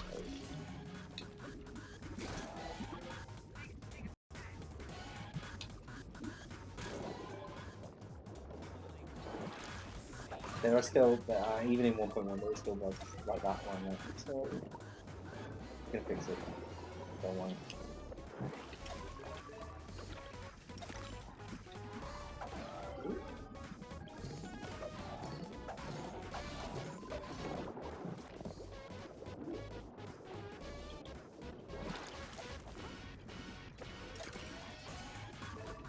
I really like I like slamming into the bubbles and you get that bit of extra speed.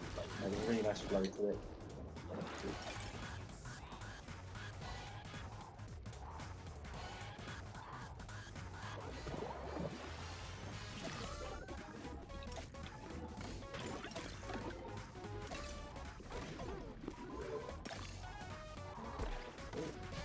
I'm not very good at this.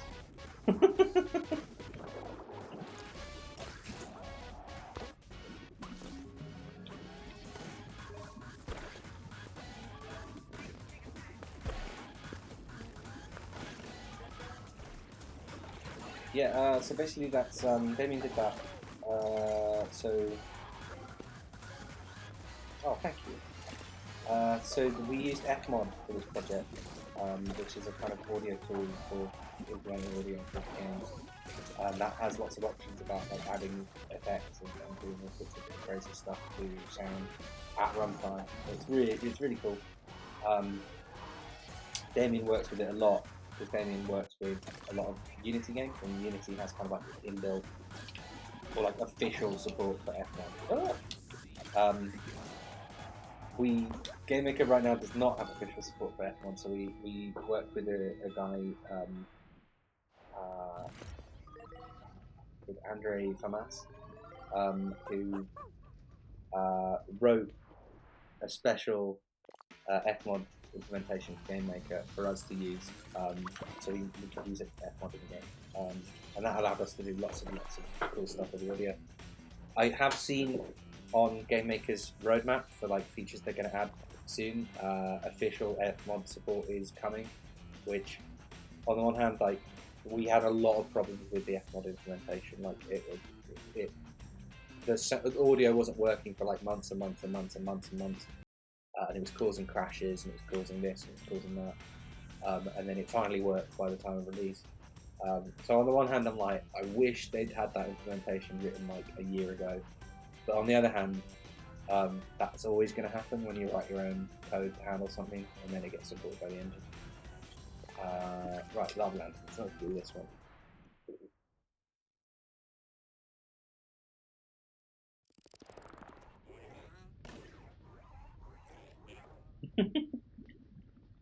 Yeah, I'm gonna. I said 2 hours, but I'm gonna go for the. I'm gonna go for the boss. That's what I'm gonna do. If we're really close, I'm gonna have to get more gems there on this one.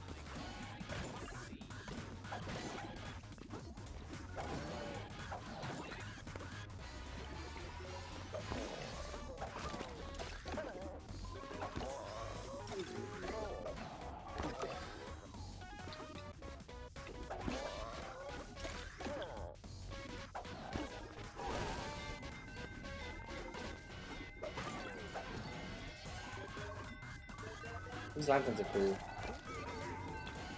I like these lanterns. I do think it's very odd that there's like a UI element for these lanterns that is just for this one object. It's a bit of a cheat, but it's effective. It communicates it well enough.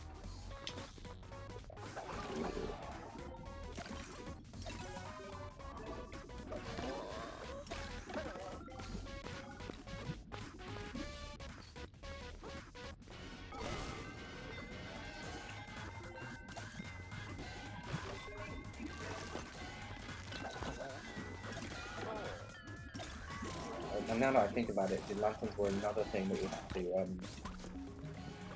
I had to completely bin their implementation, rewrite all the code, and do them again on Switch for Switch performance. So they were originally objects, and they drew as objects, and then now they're basically like without a lantern. Yeah, there we go. Originally, yeah, they were like objects, and now they're just like 2 tile layers. So when they're kind of not active, I'll show you when I get to them. But when they're not active, they're on 1 tile layer, and then when they become active, there's a second tile layer above them that we flick to active. So basically, then I had to go and hand place in tiles to every single level that involved the lantern. Right at the end of development, so kind of, like we were really hammering performance on Switch. It's still pretty choppy at points, and hopefully I can fix a lot of that. But yeah, it's a regular thing.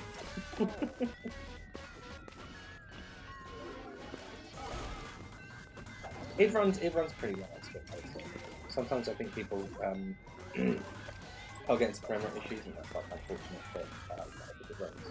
No, you can't really find it up yet.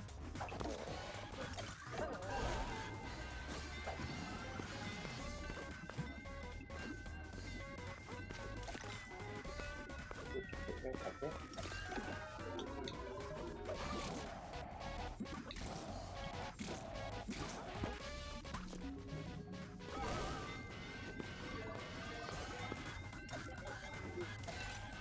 Shortcut here. Ooh.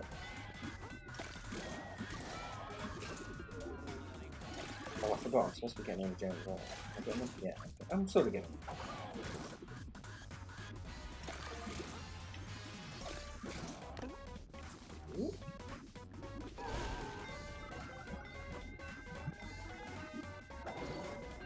This bit, yes, I think this bit of the level is a bit awkward. Yeah.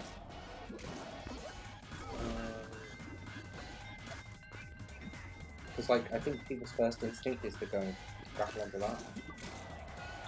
So they end up just, like, going back and they're like, oh, what was the point of that?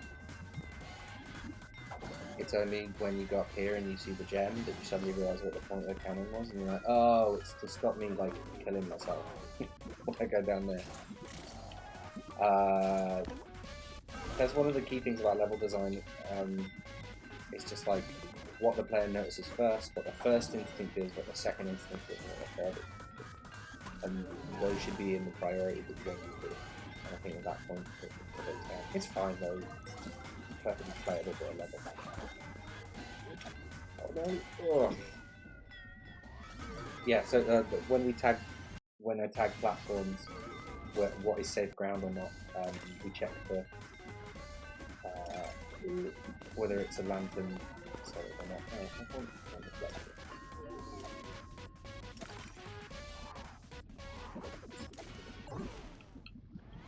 so you don't end up being sent to. Oh, that feels like there should have been more up there. What's wrong with that?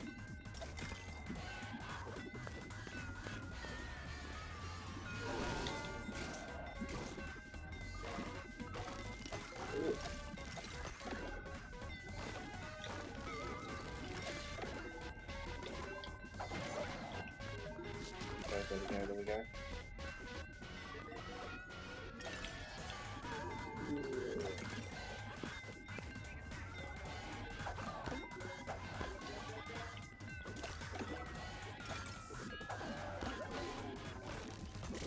Oh no, this level is pretty cool.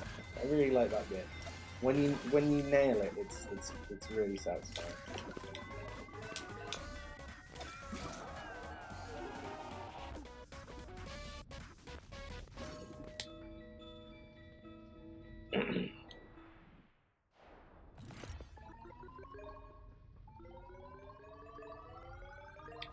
Gotta pet a dog.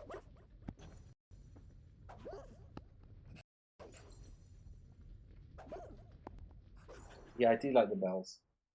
I wish I'd come up with a better, like, you know, I wish I'd come up with a better story reason of, like, why you gotta hit the bell. But I do like bouncing off of them, and I do think they're really cool looking.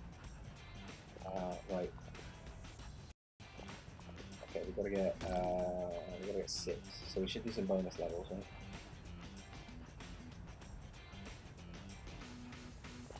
Yeah, pet the dog.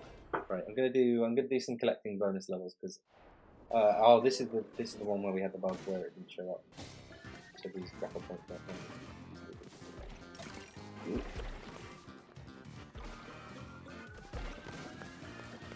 Oh, that's something fun over there.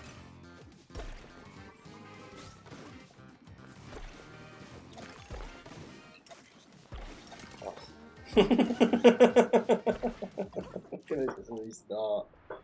Oh.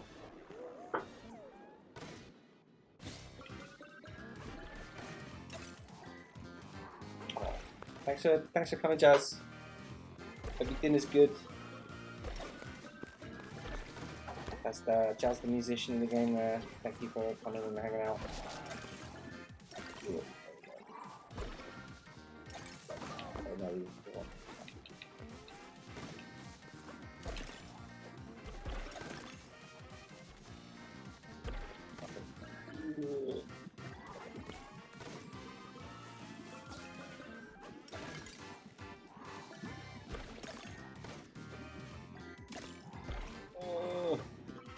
hard.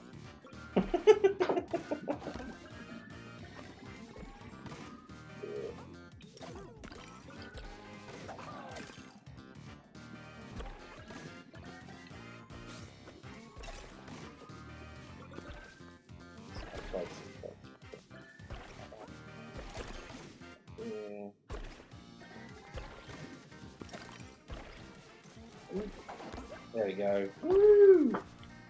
First time. Well, second time. Close enough.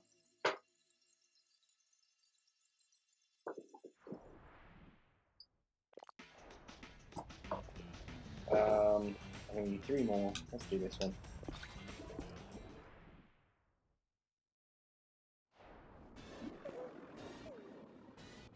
Is this, do I like this level? Don't know yet.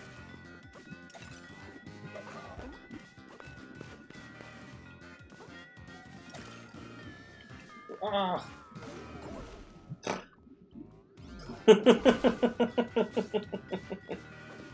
It's so tough when you play a level in a game and you're the one who made it and you're like, this isn't fair.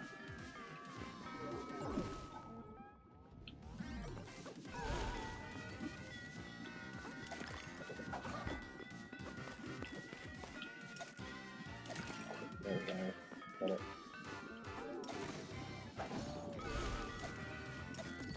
Oh! Oh, it's not that far back. But probably do need to left.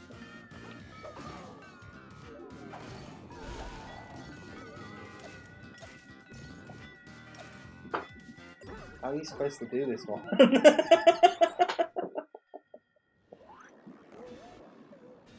The thing about the bonus levels is they're completely optional. So I felt like that was an opportunity to like make them hard and to put some of the harder challenges in the game in these spots. I think my general attitude towards difficulty is basically like if the player is warned ahead of time that this is going to be like very hard, and then they decide to do it, like they're generally going to be fairer about the difficulty of the game. Like they'll probably think like, that's fair. I brought that on myself. That's probably the attitude. I didn't always succeed. I think some of some of the World 5 stuff is pretty hard, and I probably should have eased that off a bit. But yeah, I'm fine with the bonus level being like really quite difficult.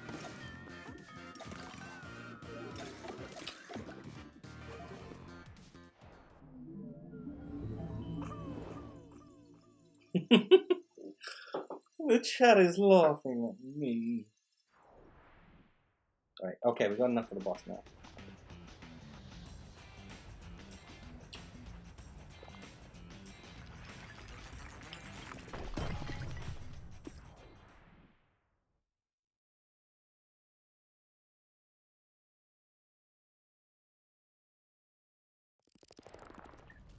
I like this level. It took so long to get the camera transitions correct. Like, so this level has like vertical sections and then horizontal sections.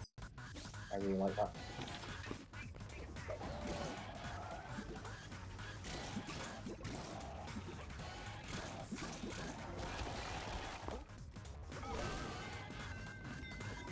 One thing I tried to do was like, no, I'm not gonna make it now. One thing I tried to do was like, the boss levels at the end of the world are like, they test every mechanic from all 5 of the previous levels. So if you know, you can skip huge chunks of the game and just go to the boss levels, but you're going to be less prepared for the kind of challenges because you've not gotten used to how each specific mechanic works.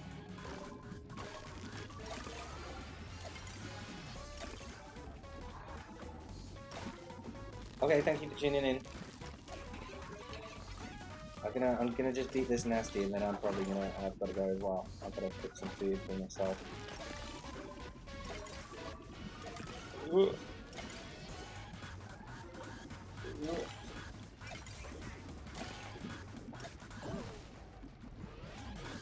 Yeah, I also have to put down manually put down checkpoints because the players sometimes, if they're like in the air a lot, and they don't hit the ground, then it wouldn't set a checkpoint for them. So when there's like long sequences of having to swing through stuff, you have to kind of like manually place a checkpoint down.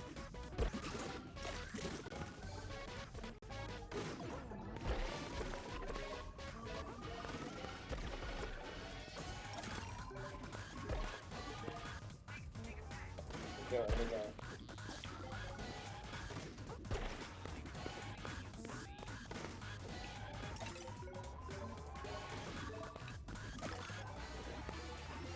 Ooh.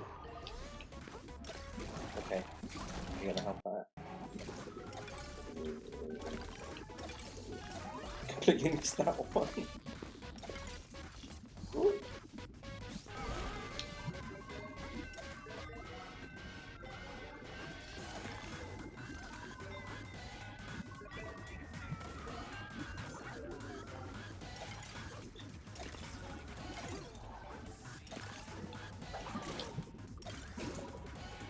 There we go.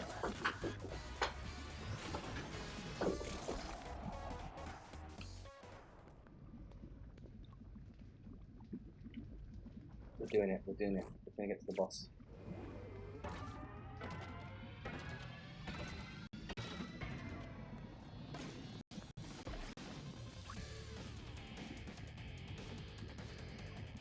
Oh, yeah, I did get an email from you. Sorry, I haven't had a chance to respond. I've been very busy this week.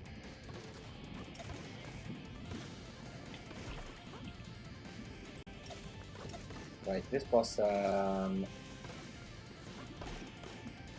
is like in the game really early. Like even when it was a mobile game. This boss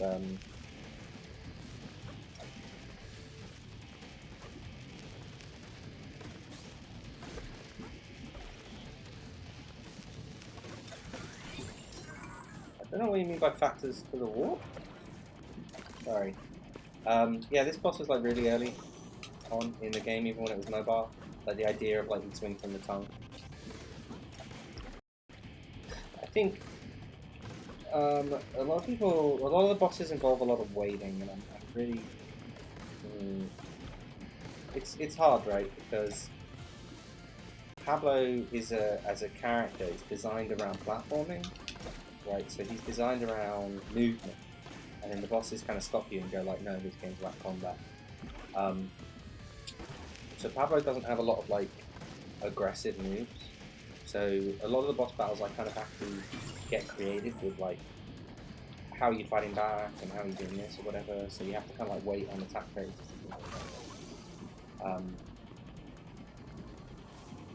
It's just the way that I enjoy the bosses. I think they're pretty good. And I like the visual set piece of them and stuff. But I can definitely see where you get frustrated. One thing I really like is like, and I don't know if anybody know this, but I really like the way that the graphics as you beat him up, his faceplate kind of gets more and more cracked up. I did that for I think all of the bosses.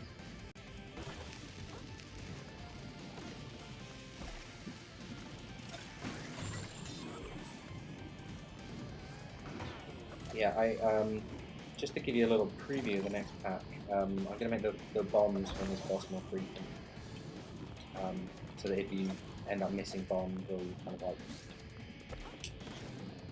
you don't have to wait for the attack packs to reset and stuff like that.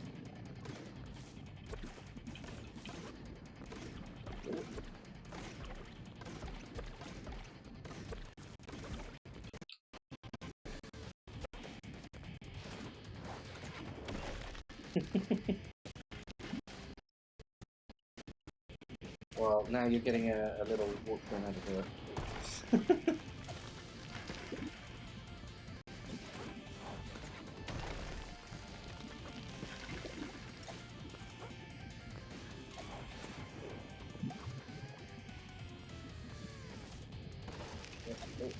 Okay.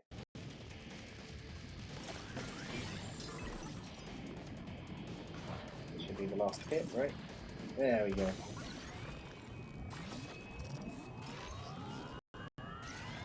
Woo! There we go. So that was about 2 hours and 20 minutes. And we managed to get to the third boss. I think that's pretty good. Yeah. Thank you everybody for tuning in. This is a lot of fun. Hope you guys enjoyed it. It's a pretty chill time. I thought I would do it just because I fancy celebrating the game being on sale. Um, and yeah, I don't do a lot of streaming. I did do some art streams in the past, but I don't stream a lot of video games, whatever. I don't know if I'm going to be doing anymore, but yeah, hoping everybody had a good time. If you've not purchased the game, please purchase the game. It really helps me out. It really means I can go and make more stuff, which I would really love to do. Um, yeah, and if you have friends that like platformers like Sonic the Hedgehog, like Donkey Kong, like Mario, whatever, please recommend it. I really appreciate that. Um, yeah, that's great. Thank you guys for coming in. I hope that my rambling developer stories were interesting in some way, or that you learned a bit about how the game came together, or like how hard it is to make video games. I had a lot of fun today. Yeah, thank you for tuning in. Um, uh, Purchase the game, tell your friends. Cool. Cheers. Bye.